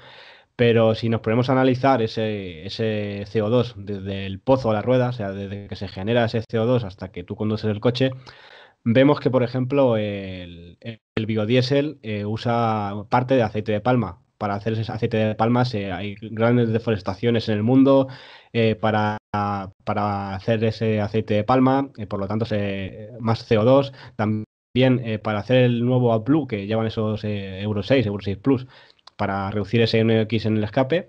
Para hacer ese AdBlue nos contó Uriol Canut en una entrevista anterior que se dedica a ello, que se hace con gas natural. Ya sabemos todos el gas natural, todo lo contaminante que es y el gas de efecto invernadero que es tan potente y sobre todo esas fugas que hay al sacarlo. Y también, no sé si tienen en medida coches como, bueno, furgonetas o algún turismo que tienen calefacción adicional, calefacción estacionaria, con otro escape aparte, con otro calentador de diésel. Y yo no sé si ese escape de la calefacción también se mide en esa homologación del coche. Entonces, ¿crees que en realidad lo de la gasolina es humo o al final es el diésel el verdadero problema? No, yo respecto a los combustibles fósiles, claro, estamos en la de siempre. Eh, bueno, empezando por el tema del gas, yo siempre he tenido muy claro que el gas, lógicamente, es un combustible fósil y que es contaminante. Tiene una serie de ventajas interesantes respecto a la gasolina y respecto al diésel, respecto tanto a las emisiones de CO2, pero también como combustiona. Uno de los problemas del diésel y el gas natural, precisamente, es que como son más eficientes, generan más gases, óxidos de nitrógeno, ¿no? Justamente por la eficiencia, que es una cuestión beneficiosa para el medio ambiente en cuanto a emisiones de CO2, pero perjudicial para las personas en cuanto a que esos óxidos nitrosos son perjudiciales para nuestra salud. En definitiva, aquí no hay nada nuevo. Yo, respecto al tema de los combustibles fósiles, pues eso, creo que hay una gran confusión en lo que se refiere a las emisiones de CO2 con las emisiones del resto de partículas contaminantes. Y, y como son contradictorias, porque cuantas menos emisiones de CO2 hasta la fecha, pues más contaminación para la salud de las personas, hemos acabado apostando por un tipo de combustible como es el diésel, que genera problemas serios en las ciudades. Entonces, bueno, pues básicamente es eso. Y tampoco creo que haya nada nuevo aquí o nada nuevo que descubrir. Es evidente que si tiramos de electricidad y la generamos con energía limpia, no solamente estamos quitándonos todo el proceso, digamos, energético que hay para traer el combustible hasta la gasolinera o gasinera, eso está clarísimo, sino que además estamos contribuyendo, digamos, a que se genere aquí riqueza y empleo en el país, ¿no? Pero claro, para eso, como digo, las energías tienen que ser verdes y tienen que ser sostenibles económicamente. Cuando digo sostenibles económicamente me refiero a que tengan un gasto, un coste que se pueda asumir por parte del usuario y que no arruine al Estado. Y ahí están un poco los conflictos, los choques que tenemos que ver cómo se van resolviendo. Yo respecto a las emisiones de CO2, que es el gran, digamos, caballo de batalla, lo ha sido en estos últimos años y también el motivo por el que Europa ha apostado por el diésel, porque emitía menos que la gasolina, pues lo tengo bastante claro. Y ahora mismo, un vehículo eléctrico, podríamos decir que tiene a los 100 kilómetros un consumo más o menos equivalente a 2 litros, 2 litros y medio de gasoil. Así que un vehículo diésel estaría emitiendo pues el doble de CO2 que un vehículo eléctrico. Así que, bueno, pues la diferencia y la ventaja está clara. Es una cuestión, también creo yo, que hay que discernir entre lo que es eficiencia de lo que es conveniencia, ¿no?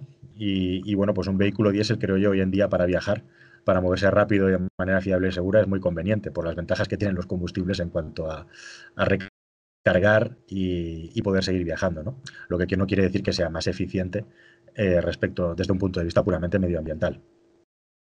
Efectivamente, como también luego, yo creo que al final el que paga es como siempre el usuario, el ciudadano. Ya hemos visto también lo del Dieselgate, que al final es una cosa que a los diésel los tiró para atrás en las ventas, la gente ya apostaba por gasolina, la gente ya tenía miedo de ser engañada.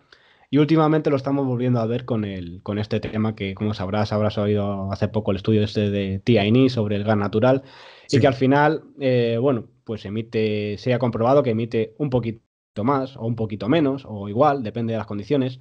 Sí. Y al final la gente, lo que se ha tirado por el gas sobre todo es las subvenciones, el abaratamiento del coste en el coche y al final también el combustible un poco más barato. Entonces se está hablando de quitar esa pegatina eco, llevarlo a quitar a la DGT esas pegatinas, llevarlo a un tribunal que directamente homologue nuevamente cómo se hacen esas pegatinas. Y al final, bueno, decían que al quien ya tiene la pegatina es imposible ya que se la quiten, porque si no ya sería el acabose, pero ya quitar esas ayudas y digamos, etiqueta eco a los coches de gas natural, porque al final si emiten igual y son iguales, ¿por qué esos son mejores que otros? ¿Qué opinas al respecto Bueno, de este estudio? yo con este asunto del gas, yo estoy a favor del gas en la situación actual en la que estamos. Cuando el gas empezó a promover, como bien sabréis, hay otros países en Europa que han apostado muchísimo por el gas. Eh, y se hizo porque no había una alternativa realmente en el mercado para poder mover un vehículo con algo que no fuera petróleo, ¿no? Y el gas, bueno, pues viene por otras vías y lo manejan otras empresas. Y como digo, es un combustible más limpio que la gasolina y que el diésel, en principio, aunque las diferencias puedan ser pequeñas en algunos tipos de gases, en otros son importantes. El gas es mucho más limpio que la gasolina y que el diésel en algunas cosas, en otras se parece, y en las emisiones de CO2 siempre está un pelín por debajo. Podríamos decir, sin hacer publicidad o simplemente por poner una comparativa sencilla, que por ejemplo tú tienes un Seat León o un Volkswagen Golf y ves las emisiones y efectivamente pues el vehículo de gas natural es el campeón en cuanto a emisiones de CO2, ¿no? Entonces, en ese sentido, creo que como un producto de transición hacia la electrificación es una alternativa interesante en tanto en cuanto no hay una alternativa válida hasta la fecha, o no la ha habido, ¿no? Ahora la va a empezar a ver. Bajo mi punto de vista, que hayan tenido la pegatina eco tiene bastante sentido por lo que acabo de decir. Si tiene que tenerla o no en el futuro, bueno, pues eso es una decisión básicamente política y estratégica. Y va a depender un poco también de cómo acelere esta transición.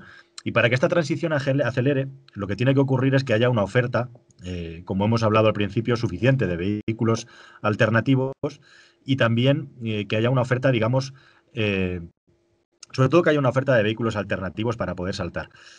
Yo las informaciones que tengo es que el gas pues está su fiscalidad garantizada hasta más o menos 2025 como mínimo, y me extrañaría que de repente ahora la Unión Europea haga un viraje tan fuerte cuando, por decirlo de alguna manera, en países como España pues está empezando con ese producto. Así que yo creo que eso no va a ocurrir. Aunque no me extraña, como bien dices, y me parece lícito que haya lobbies o grupos que presionen para que pierdan ese tipo de ventajas fiscales. Pero no lo tengo tan claro, o sea, no sé exactamente eh, por qué el gas debería de perder esa ventaja en el momento presente en el que estamos. Yo no lo tengo tan claro.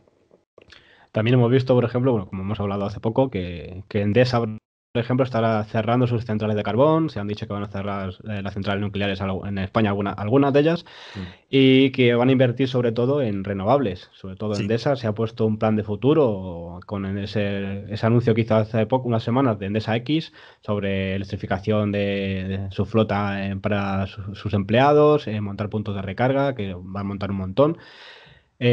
Y también sobre invertir en renovables, y se ha propuesto de aquí a 30 años que el 80% de la energía que da Endesa sea renovable.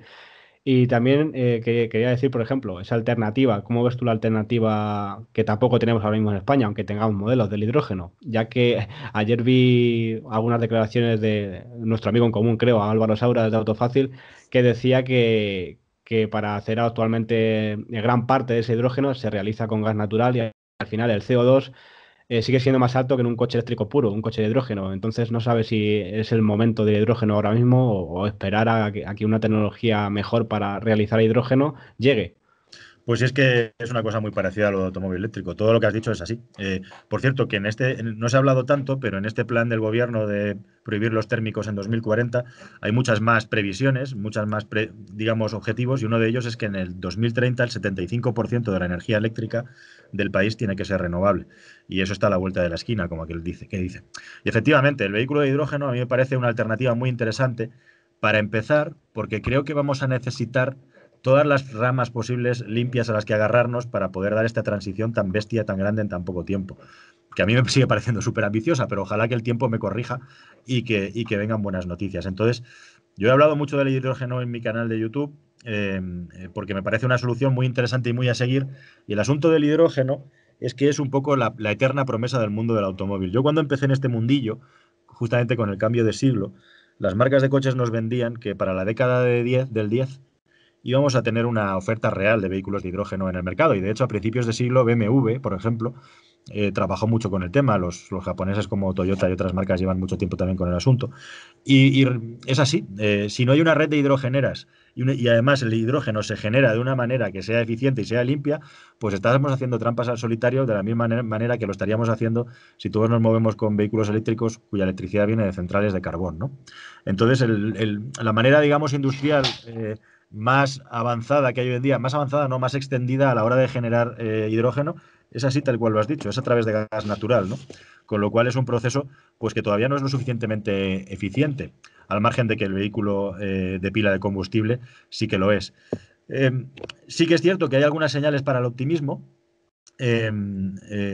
Por ejemplo, Japón va a ser como un perfecto laboratorio para esto, porque sí que se han puesto en serio con el asunto del hidrógeno. Los coreanos algo han visto, que evidentemente tampoco han dejado de invertir en ello. Hay marcas europeas que sí que han dejado de invertir en el hidrógeno para centrarse en la electrificación, sobre todo las marcas, digamos, de tamaño mediano, como podría ser Opel, pero hay marcas grandes, como pueden ser Mercedes o BMW, que siguen apostando por el hidrógeno. Vamos a ver, y luego, pues también, por ejemplo, el ejemplo de empresas como Nikola One en Estados Unidos, cuyo camión han apostado por una mega macrocelda de combustible con 1000 caballos de potencia para mover un camión y que van a crear su propia red de repostaje al estilo de Tesla con sus superchargers, pues ellos van a tener sus propias hidrogeneras para recargar sus camiones. Y esas hidrogeneras se supone que van a funcionar con placas solares y con agua, que es un proceso, como digo, a día de hoy mucho menos eficiente económicamente que hacer hidrógeno con gas natural. Entonces, bueno, pues como digo, el hidrógeno, una idea maravillosa. Para que pueda llegar a buen puerto necesitamos pilas de combustible más eficientes. Ya las tenemos, hay una nueva generación de pilas de combustible. Podríamos decir que la tecnología de la pila de combustible evoluciona a un ritmo parecido al de las baterías de coches eléctricos. Si vemos las baterías de coches eléctricos que tenían los primeros coches que salieron hace ahora 15 años y las primeras pilas de combustible que había entonces con las que hay ahora, pues hay un salto espectacular. Pero todavía no es suficiente, ¿no?, para llegar a tener una homologación o una equivalencia con un vehículo térmico, con un depósito de combustible de 50 litros. Pero sí que hay una evolución real. Y claro, en tanto en cuanto se ponga más dinero en investigación, en pilas de combustible, pues más va a evolucionar. En España, si quieres cargar hidrógeno, pues si no me falla la memoria, hace como 5 años había como 7 o 8 puntos de carga de hidrógeno y ahora ya debe de haber 3 o 4. O sea que ha evolucionado. Así que imagínate si queda camino por recorrer, pero desde luego, como digo, vamos a estar atentos a Japón y a ver cómo la industria sigue evolucionando el asunto. Y por cierto, volviendo al tema del gas y hablando del gas como es el hidrógeno, pues no todo en el gas es negativo, ¿no? Tenemos un problema bestial con el asunto de las granjas y con el metano que emiten los lugares donde se produce la carne, que es un problema muchísimo medioambiental, muchísimo más grave que el del automóvil, aunque cueste creerlo, y posiblemente haya gente que estoy vacilando cuando digo esto, pero no es así. Y bueno, por ejemplo, utilizar el gas que se genera en esas granjas para que acabe en la automoción, pues es una idea muy buena. Y conozco proyectos que están trabajando en ello. Así que con esto quiero decir que no sobra nadie en esta historia. El único que sobra a lo mejor es el hecho de los biocombustibles, justamente porque le pasa lo mismo que cuando me refiero a los biocombustibles, justamente me refiero al biodiesel, al etanol, porque le ocurre un poco lo mismo que al hidrógeno ahora mismo, que en el proceso de generar un combustible supuestamente limpio, acabas generando unas emisiones que hacen que pierda su sentido o su etiqueta eco.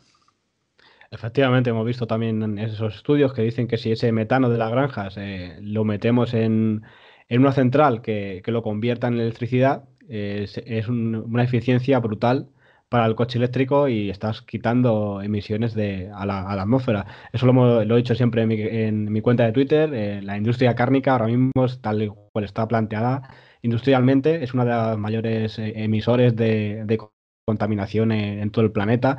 De hecho, el otro día salió también un estudio que para 100 gramos de carne tenemos que usar en el proceso desde el suelo a la mesa unos 2.500 litros de agua. O sea, es increíble. Eso te iba a decir, es un problema no solo de emisiones, sino de consumo de agua. O sea, hay en el planeta muchos problemas a nivel ecológico mucho más graves que el automóvil y desgraciadamente están ocultos o no se tienen en cuenta. Hace poquito, yo voy a intentar hablar del tema próximamente, pero Bill Gates, en uno de los papers que suele publicar, hablaba del 75% del problema del cambio climático que nadie habla. Y lo que se refería con eso es que el transporte, en general, en todas sus vertientes, marítimo, terrestre y aéreo, supone un 25% de las emisiones planetarias, mientras que el resto del 75% son otras cosas distintas al transporte. Y uno de los graves problemas que tenemos respecto a la polución es tanto la agricultura como la ganadería. Y específicamente la ganadería, el crecimiento desaforado en el consumo de carne es un problema gravísimo. O sea, que es que realmente es un problema integral. Nosotros estamos, digamos, metidos en nuestra burbuja del mundo del automóvil, pero si queremos ser justos y realmente afrontar el problema de una manera integral, hay muchas más cosas de las que hablar, y no solo de coches. Efectivamente, y luego también distribuir esos alimentos. Un camión solamente suponiendo siempre de que es un camión diésel, un camión para vacas, un camión para cerdos, un camión para gallinas, un camión para huevos, un camión para leche. O sea, nunca se pueden mezclar esos productos. Que sí se pueden hacer, por ejemplo, en productos vegetales, mezclar varias cosas en el mismo camión. Entonces, al final, entre cómo se produce esa carne, lo que se emite en las granjas, más la distribución de esa carne o de esa materia prima, es increíble lo que fastidia al medio ambiente, ¿no? Así es, sí, sí, bueno, pues es justamente pues eso, la necesidad de hacer un cambio integral en la forma de vida y forma de consumo, ¿no? La buena noticia es que realmente se pueden hacer muchas cosas y la mala noticia es que bueno, pues esto es un asunto global y evidentemente tú no le puedes, o al menos eso es una historia, una reflexión que aprendí hace muchos años, y es que a veces tú no puedes pararle a una persona o decirle a una persona, no, mire usted, yo para que siga viviendo bien, usted que acaba de incorporarse al primer mundo, que acaba de incorporarse a la posibilidad de comer 3 veces al día, pues tiene que hacerlo de otra manera para que yo pueda seguir sobreviviendo o crear un mundo mejor, ¿no? Así que, bueno, pues son procesos globales que creo que va a costar muchísimos años de cambiar, salvo que ocurra. Exactamente. Y luego hay también el conspiranoico que dice que la Tierra lo que está haciendo es subir esa temperatura porque nosotros somos el virus, ¿no? Y quiere matar al virus. Y nosotros nada más que hacemos hay una cosa y la exprimimos al máximo, como se está viendo en el café, como se está viendo en el cacao. Siempre la persona explota tanto a esas materias primas que puede acabar hasta con la extinción del chocolate, con la extinción del cacao, que se está persiguiendo con plantaciones ecológicas y sostenibles para que no pase, pero decían de que incluso dentro de un par de décadas es posible que no exista el cacao en el planeta si seguimos haciendo lo mismo, ¿no? Entonces, al final yo creo que el humano aprovecha cada recurso tan al máximo, va a sacar tanto partido de cada cosa que no piensa en la repercusión que puede tener a nivel global cada acto que tiene, ¿no? Y volviendo Juan, al tema del hidrógeno, aparte de la electricidad, que no hay puntos de recarga, pero bueno, ya está ahí, podemos sacar los puntos de una manera, digamos, fácil. En el caso del hidrógeno vemos que es muy difícil. De hecho, lo que decía, yo conozco el punto que hay en Puerto Llano, otro punto que hay en Huesca, y no sé si habrá alguno más. Y los coches son exageradamente ahora mismo más caros que un eléctrico, alrededor de 20.000, 30.000 euros más. No existe esa red de recarga, por lo tanto hay que invertir muchísimo dinero, pero yo sí lo vería una solución en el transporte como sustitutivo al gas, en el transporte marítimo y en el transporte de pesado de camiones. Y luego no sé cómo se regula este precio, ¿no? de cargar hidrógeno. Sabemos que más o menos el kilo puede estar en torno a los 13 euros y que el kilo puede gastar a los 100 kilómetros 1,5 kilos, entre un kilo y medio. Entonces, al final, ¿quién puede regular este precio del hidrógeno y sobre todo como el precio del coche, ¿no? Sí, sí, bueno, con el hidrógeno, pues podríamos decir que pasa un poco como con, pasa un poco como con la electricidad, aunque a otro nivel. Prácticamente la electricidad con renovables se puede generar en cualquier sitio, ¿no? Podríamos decir que prácticamente con agua puedes generar, y electricidad puedes generar hidrógeno en cualquier sitio, pero claro, ¿a qué coste? ¿A qué coste? Y luego, en el caso del hidrógeno, pues las medidas de seguridad que lleva aparejadas.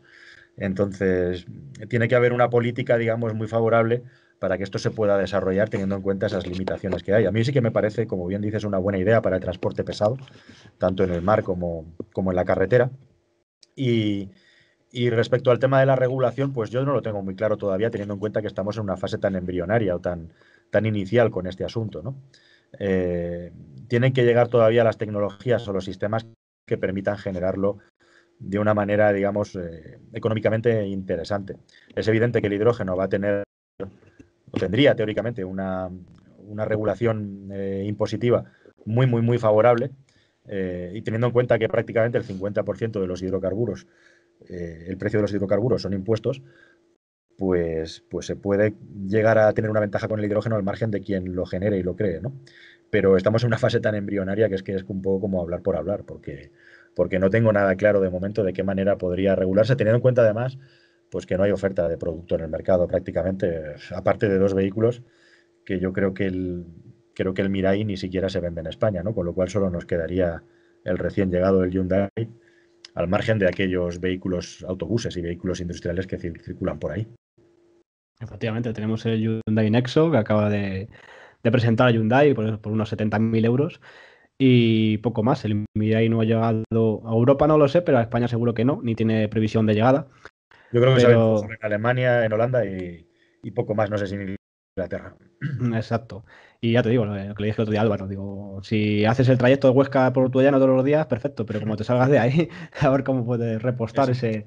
eso es. Al final es un vehículo que está destinado hasta la fecha, pues simplemente a que una empresa decida que en su flota, ya sea de vehículos o de camiones, funcione con hidrógeno y que acaben empezando y terminando en una base en la que carga. O sea, salir de ahí es imposible hoy en día. En Albacete había otro sitio, porque había un centro de investigación del hidrógeno, pero yo juraría que es un sitio que ya no funciona actualmente. Y ya está. Y es que Sí, no sé. había otro en Zaragoza que me comentaron para que se organizó para la Expo, que presentó con autobuses eléctricos, pero que al final terminó la Expo y se cerró y está en Huesca el otro, el grande, y poco más. Es que si no hay vehículos que circulen, pues es insostenible, salvo para un centro de experimentación y de investigación, ¿no? Como es el caso de Puerto Exactamente. Llano también.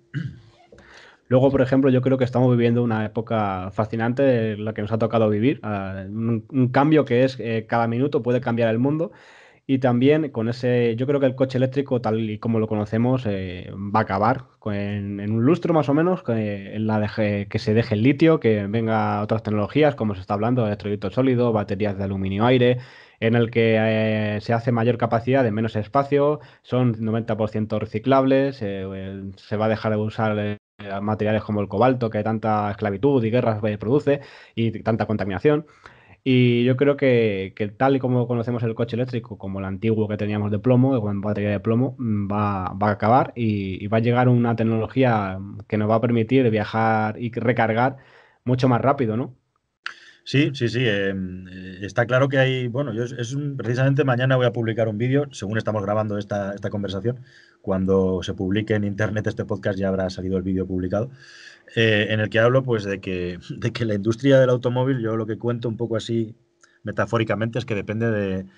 Hemos vuelto a los alquimistas, ¿no? Tenemos un ejército de alquimistas ahora mismo que está buscando combinaciones de productos para pasar a una generación en la que lo que es la formulación de una batería actual basada en litio, cobalto y este tipo de materiales, pues se puede abandonar, ¿no? Y hay un montón de líneas de investigación al respecto. Tú has hecho un buen resumen, ¿no? También podemos añadir al grafeno.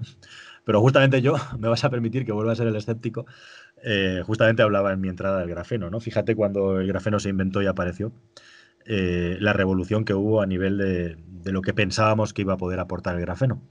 Y más de un lustro más tarde, pues imagínate, ya sabemos todos dónde estamos, ¿no? Estamos todavía en una fase muy embrionaria. Entonces, lo que sí tengo clarísimo, y me gustaría ser tan optimista, o sea, me gusta que haya gente optimista como tú y ojalá sea así, porque yo lo quiero, pero todo depende de la velocidad a la que estos alquimistas consigan encontrar las soluciones para ir acelerando el uso de baterías, digamos, de tercera, cuarta y quinta generación. Como bien dices, pues estamos en las baterías de plomo, que por cierto todavía pueden llegar a ser plomo ácido interesantes para vehículos pequeños como pueden ser scooters. Tenemos la generación de baterías de litio en los automóviles eléctricos actuales, pues con un proceso, digamos, que está creciendo a marchas forzadas en lo que se refiere a la fabricación de baterías de este tipo para abastecer a las fábricas que vienen. Y vamos a ver el siguiente salto, el siguiente paso, hasta dónde nos lleva. También es verdad que tampoco hay que volverse locos, o sea, no vamos a pensar ahora que de repente el electrolito sólido o otra solución nos va a dar una batería que nos duplique la capacidad, etcétera, ¿no? Estamos hablando de saltos en el rendimiento, pues alrededor entre el 20% y en el mejor de los casos el 25% o así.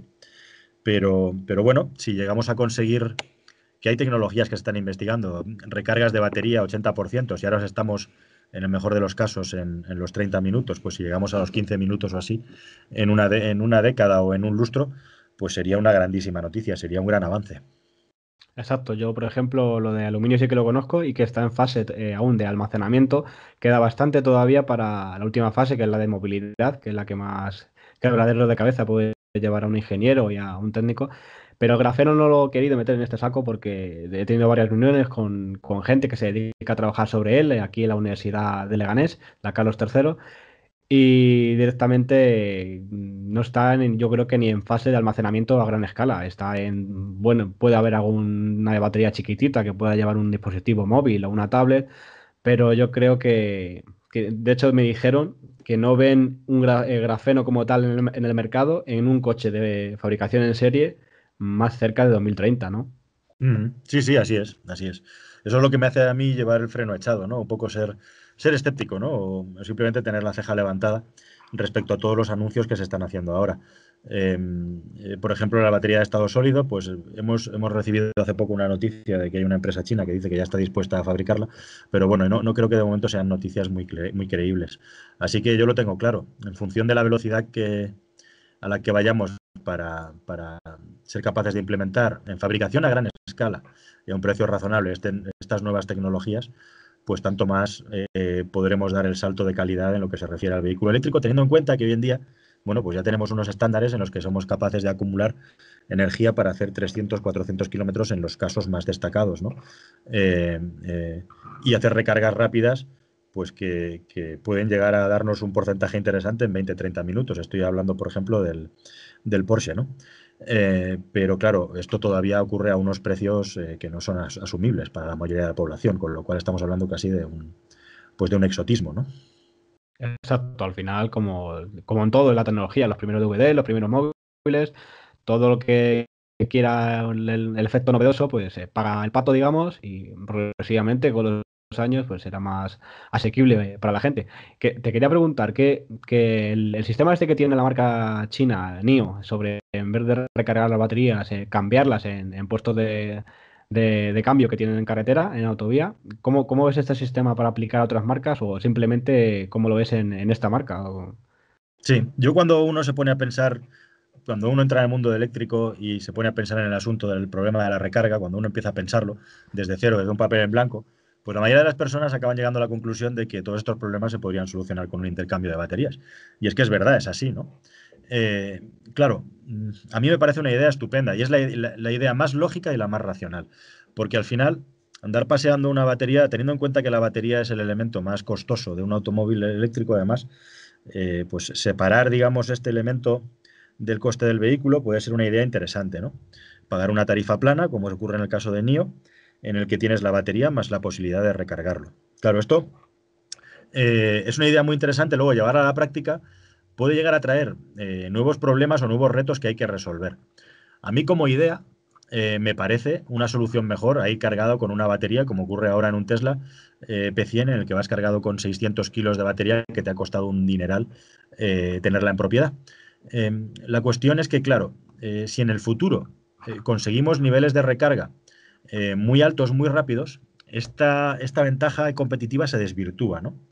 Y yo me planteaba, esto es una hipótesis mía, si en el futuro no vamos a tener los dos sistemas y digamos que tú vas a poder elegir entre gastarte el dinero en tener la batería en tu coche en propiedad, como por ejemplo ofrecía Renault en el pasado, ¿no? Ofrecer la propiedad de la batería o tenerla en alquiler. O directamente tener la batería en alquiler y además que sea posible intercambiarla. Con lo cual, digamos, como tú no has pagado esa batería, que es la clave, claro, eso tiene que redundar en un descenso muy alto del precio. Porque al final se supone que es el proveedor de la batería el que te tiene que garantizar que te ponga la batería que te ponga va a tener un rendimiento determinado. Si tú has pagado una batería, que es lo que mucha gente dice, ¿cómo voy a tener yo un sistema de intercambio de baterías si me he gastado un dineral en mi coche y voy a, digamos, regalar mi batería en un módulo de intercambio y no sé qué batería me van a poner? Bueno, pues eso lógicamente es una responsabilidad del intercambiador de baterías. Pero si tú no pagas esa batería y simplemente estás pagando un alquiler de ella y a ti se te garantiza un rendimiento, pues deja de ser un problema que tú te preocupes por qué batería te están poniendo en un coche, ¿no? En tu coche. Entonces, a mí me parece una idea muy interesante. Claro, luego piensas, si hay una expansión, estoy intentando pensar en posibles problemas, ventajas e inconvenientes, ¿no? Un inconveniente que veo, si hay una expansión de este tipo de sistema, imagínate los centros de recarga de baterías, cómo tienen que funcionar y el movimiento de baterías que habría, ¿no? Tendríamos como un sistema, digamos, como una producción en cadena, ¿no? Donde los coches irían entrando en una nave o en una especie de electrolinera donde entras, como en un túnel de lavado, por decirlo de algún modo, ¿no? Te bajas de tu coche entra en un túnel de lavado, que en este caso es un túnel de intercambio de baterías, te tomas un café y a los 10 minutos, 8 minutos, 12 minutos, tu coche ha salido con la batería recargada. Bueno, pues para que ahí hubiera, imagínate la cantidad de baterías y la cantidad de potencia que debería de tener ese centro para poder dar este servicio. Si eso lo ponemos enfrente de un sistema de recarga de batería rápida en el que tardas 15, 20 minutos en conseguir un 80%, pues a lo mejor la ventaja de esto se desvanece. Una última reflexión, me planteaba yo con esto, a lo mejor en el pasado los que tienen dinero se pueden permitir el lujo de tener su batería en su flamante vehículo y cargarla rápido, porque han podido pagarla, y los que no, pues se tienen que conformar con un vehículo muy económico en el que se le intercambia la batería por alquiler cuando hace falta. Y bueno, pues a lo mejor en el futuro conviven los dos sistemas. ¿Por qué no? Yo lo veo así, como una futura posible convivencia. La verdad que tenemos tantas opciones y tantos proyectos que estamos oyendo cada vez que es increíble. Yo creo que si fuera ingeniero ahora mismo no sabría por dónde tirar, ¿no? En qué tecnología que seguir mi carrera, en qué tecnología meterme. Como por ejemplo, bueno, eso yo creo que, por lo menos en España, tal y como tenemos las carreteras, que a veces ni arreglamos los baches, yo creo que casi descartado ese carril de inducción, ¿no? ¿No, Juan? Bueno, el carril de inducción es la siguiente, parece que me eres el pensamiento, porque eh, em, cuando me pongo a pensar en 2050 y me planteo si en esa época no estaremos debatiendo si tiene sentido ir paseando con baterías en los coches cuando podemos mover el coche como un vehículo, como un coche de choque, ¿no? Para entendernos. En el pasado existían los trolebuses, ¿no? Que es una mezcla entre ferrocarril y autobús, y existe el ferrocarril, ¿no? Que se mueve de esa manera. Eh, pues a lo mejor ocurre un poco lo que ocurre hoy en día con el vehículo eléctrico, que hacerte 1.300 kilómetros del tirón es inviable respecto a un vehículo de combustión, me refiero en cuanto a tiempos, pero a lo mejor en ciudades sí, ¿no? Porque si además perdemos el control o tenemos la posibilidad de que el vehículo conduzca de manera automatizada, ¿por qué no va a poder también cargar de energía de una manera automatizada? Aquí sí, así que yo me planteo si dentro de 30 años, en lugar de estar debatiendo sobre baterías, estaremos debatiendo sobre formas de mover el automóvil sin necesidad de tener un sistema de acumulación energético que sea el sistema de propulsión principal. Pero claro, aquí ya estamos entrando en un debate que si estamos ahora mismo en arenas movedizas, imagínate pensar en eso en el futuro, ¿no? Pues, pero es posible que en el futuro, dentro de décadas, el debate vaya por ahí. No lo descarto, desde luego.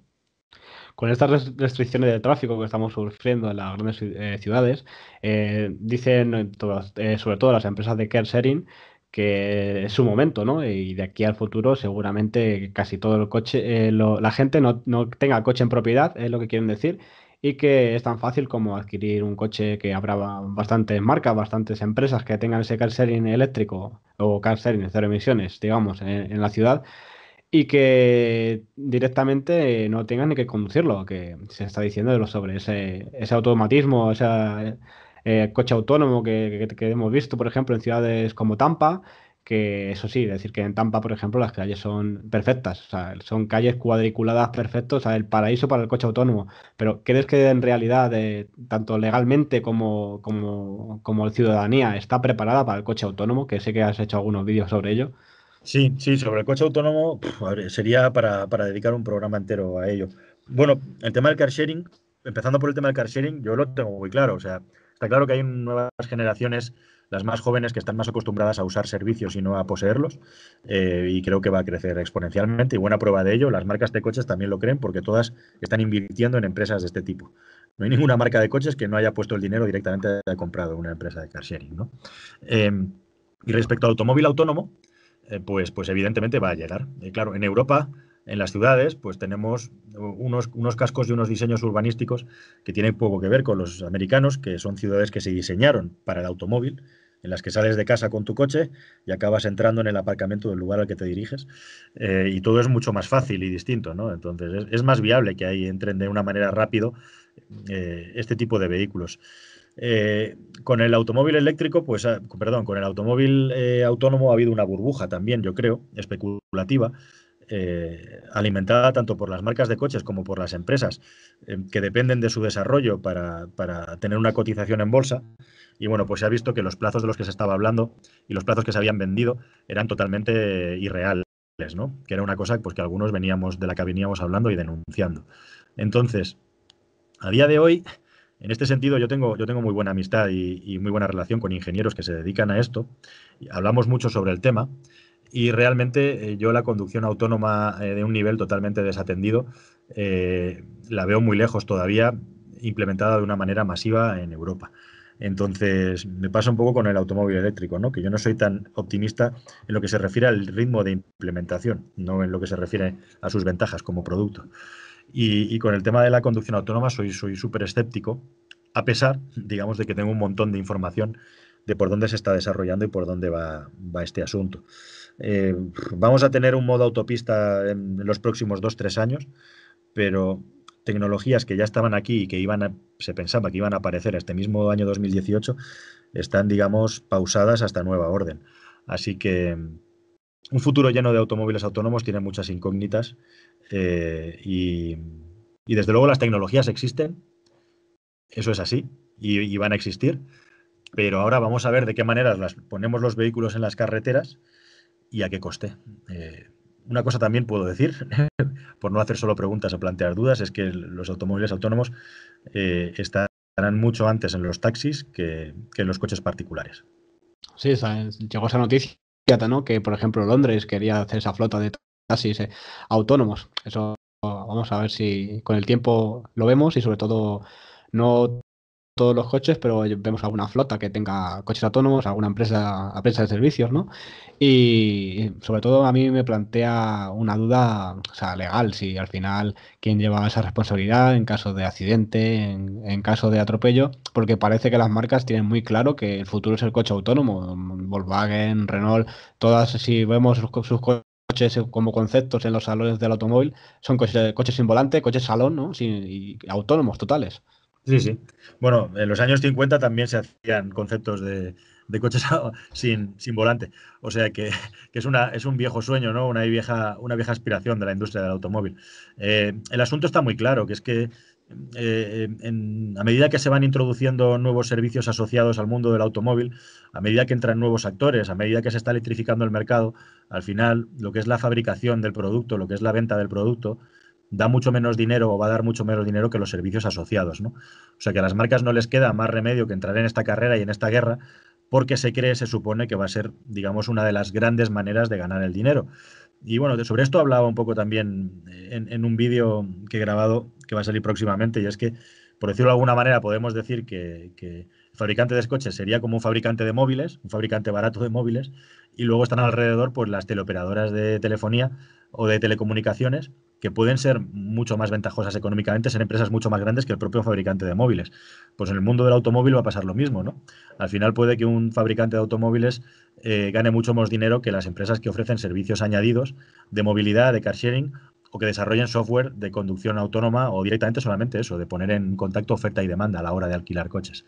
Así que las marcas de coches tienen que estar ahí por narices porque está claro que el mercado va en esa dirección. No se pueden quedar atrás, aunque solo sea como una especulación, ¿no? sobre nuevas formas de ganar dinero en el futuro. Está claro que hay mucho dinero ahí invertido, pero también te digo que está claro que ha habido una ralentización, o al menos, digamos que se está en la fase ahora mismo de transición en la industria del automóvil en la que hasta ahora se estaba gastando mucho dinero en desarrollar motores de combustión, en desarrollar chasis para que la dirección o la suspensión fuera un 5% mejor, o un 3%, o un 0,7% mejor que la generación anterior.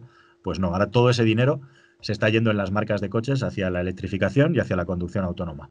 Así que vamos a ver todo ese trasvase de capital o incluso cierre de fábricas, como es el caso de General Motors, para invertir en eso, qué resultado va a dar en los próximos años, cuáles son los productos que vamos a ver aparecer en el mercado y en qué tiempo. Exactamente, también hemos visto cómo Volkswagen va a cesar la fabricación de su modelo emblemático, el Passat, en la fábrica de Emden, que solamente se dedicaba a hacer ese coche en Alemania, y se lo quiere llevar a la República Checa, donde fabrica Skoda, para dejar esa fábrica totalmente a coches eléctricos. Entonces, las marcas están tirando por un camino claro, y yo creo que de aquí a poco tiempo vamos a ver cierres y vamos a ver reconversiones de fábricas también, y al igual que los empleos, ¿no? Entonces, yo para acabar, Juan, una última pregunta.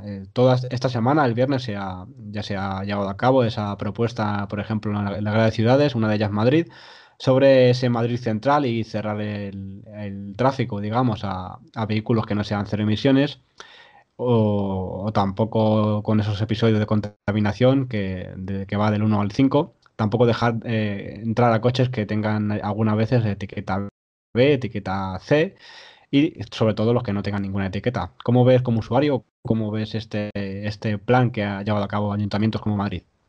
Bueno, yo en principio me parecen experimentos interesantes. Es cierto que tenemos, digamos, unas costumbres y una tendencia un poco a dramatizar o a exagerar, ¿no? Es un poco como cuando se dijo que no se podía fumar en los bares y los restaurantes y la gente decía que era imposible. Bueno, pues al final se hizo sin ningún tipo de problema. En este caso, a mí me parece una medida interesante siempre y cuando, pues esto, lógicamente, no detenga el pulso de la ciudad.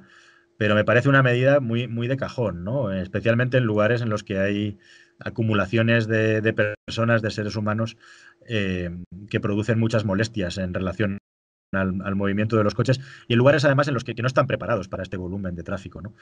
A mí, sinceramente, me parecen medidas que son pues, prácticamente imparables, que están alineadas con las medidas que se están tomando en otras muchas ciudades para garantizar la calidad del aire que se respira en esos sitios. Y también es cierto que estos sitios un poco, pues por cómo se está desarrollando la economía, se están convirtiendo como una especie de parques temáticos que requieren de una atención especial, ¿no? Quizá yo lo que sí que haría como queja es que este tipo de reflexiones o estas medidas no se piensen, no se expandan o se racionalice el uso de los vehículos en las ciudades de una manera más global, ¿no? Y no solo se centren en este tipo de lugares que son centros efectivamente neurálgicos en los que pasan millones de personas prácticamente cada semana, ¿no?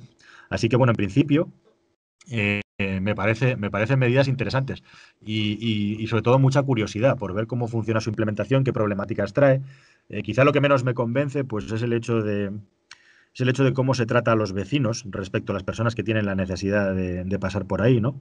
El hecho de que se generen pues un tipo de restricciones que puedan perjudicar a personas que no crean ningún problema, ¿no? Como pueden ser los trabajadores, etcétera. En definitiva, que no llueve nunca a gusto de todo el mundo, pero en principio, bajo mi punto de vista, yo estoy a favor de la peatonalización y de la restricción de tráfico en lugares, digamos, donde no tiene sentido que haya el volumen de tráfico que hay ahora mismo. Pues el tiempo nos dirá esos problemas que has comentado, y sobre todo yo también creo que estoy contigo en que es una idea lógica y una idea que tenemos que llevar a cabo. De hecho, también se están planteando hacerlo en ciudades, creo que de más de 50.000 o 70.000 habitantes en toda España. Por lo tanto, es algo que lo veo como experiencias piloto y se va a extrapolar en pocos años a todo el mundo. Muchas gracias, Juan, por haber estado en nuestro podcast de Pásatelo Eléctrico. Sabes que cuando tengas algo que contar o directamente que vea yo que has publicado algo, te voy a pegar un toque para que estés aquí y de nuevo que te tengamos en el podcast, que seguro que mucha gente lo agradece.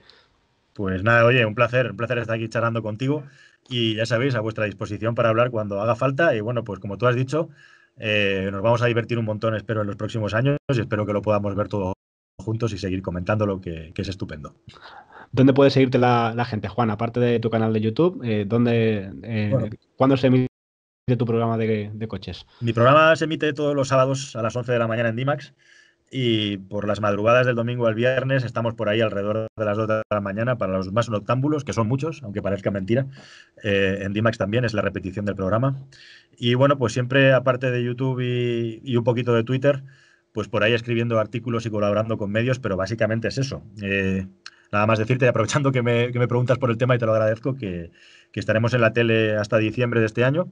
Luego haremos un parón y bueno, con tiempo anunciaremos cómo seguimos y dónde, porque espero que haya novedades en el futuro. Pero bueno, confío que no paremos de seguir haciendo vídeos sobre el mundo del automóvil e intentar contar cosas interesantes. Pues todos a seguir esos canales de divulgación de Juan y un placer de verdad tenerte aquí. Nada, muchísimas Hasta la gracias. próxima. Y ojalá que haya una pronto. Hasta luego. Hasta luego. Pues hasta aquí el podcast de esta semana. Esperemos que os haya gustado. Un podcast más extenso de la cuenta porque así han acontecido la actualidad. Y recordar que podéis seguirnos tanto en YouTube como en iVoox, como en iTunes, como en Spotify, TuneIn y en los podcasts de Google, ¿no, Miguel? Sí, David, yo, bueno, quiero daros las gracias a todos por escucharnos, ya que la semana pasada, bueno, fue una de las mejores semanas, ¿no, David, del podcast? Así que muchísimas gracias a todos. Exactamente, contando todas las redes en las que estamos, han superado las 1.600, 1.700 escuchas, por lo tanto estamos en números de un programa a nivel nacional de motor normal. Y yo creo que muchas gracias sobre todo a todos los oyentes porque sin vosotros esto no es posible. Y como siempre, podéis mandarnos y podemos estar en contacto con vosotros. ¿En qué correo, Miguel? Podcast@pasoteloeléctrico.es. Esta semana, bueno, ya habéis visto que las noticias han sido un poco más rápidas, ya que teníamos ahí 2 entrevistas muy interesantes y no hay preguntas porque no nos enviáis preguntas, así que todos ahí a enviar vuestras dudas al correo y la semana que viene las responderemos.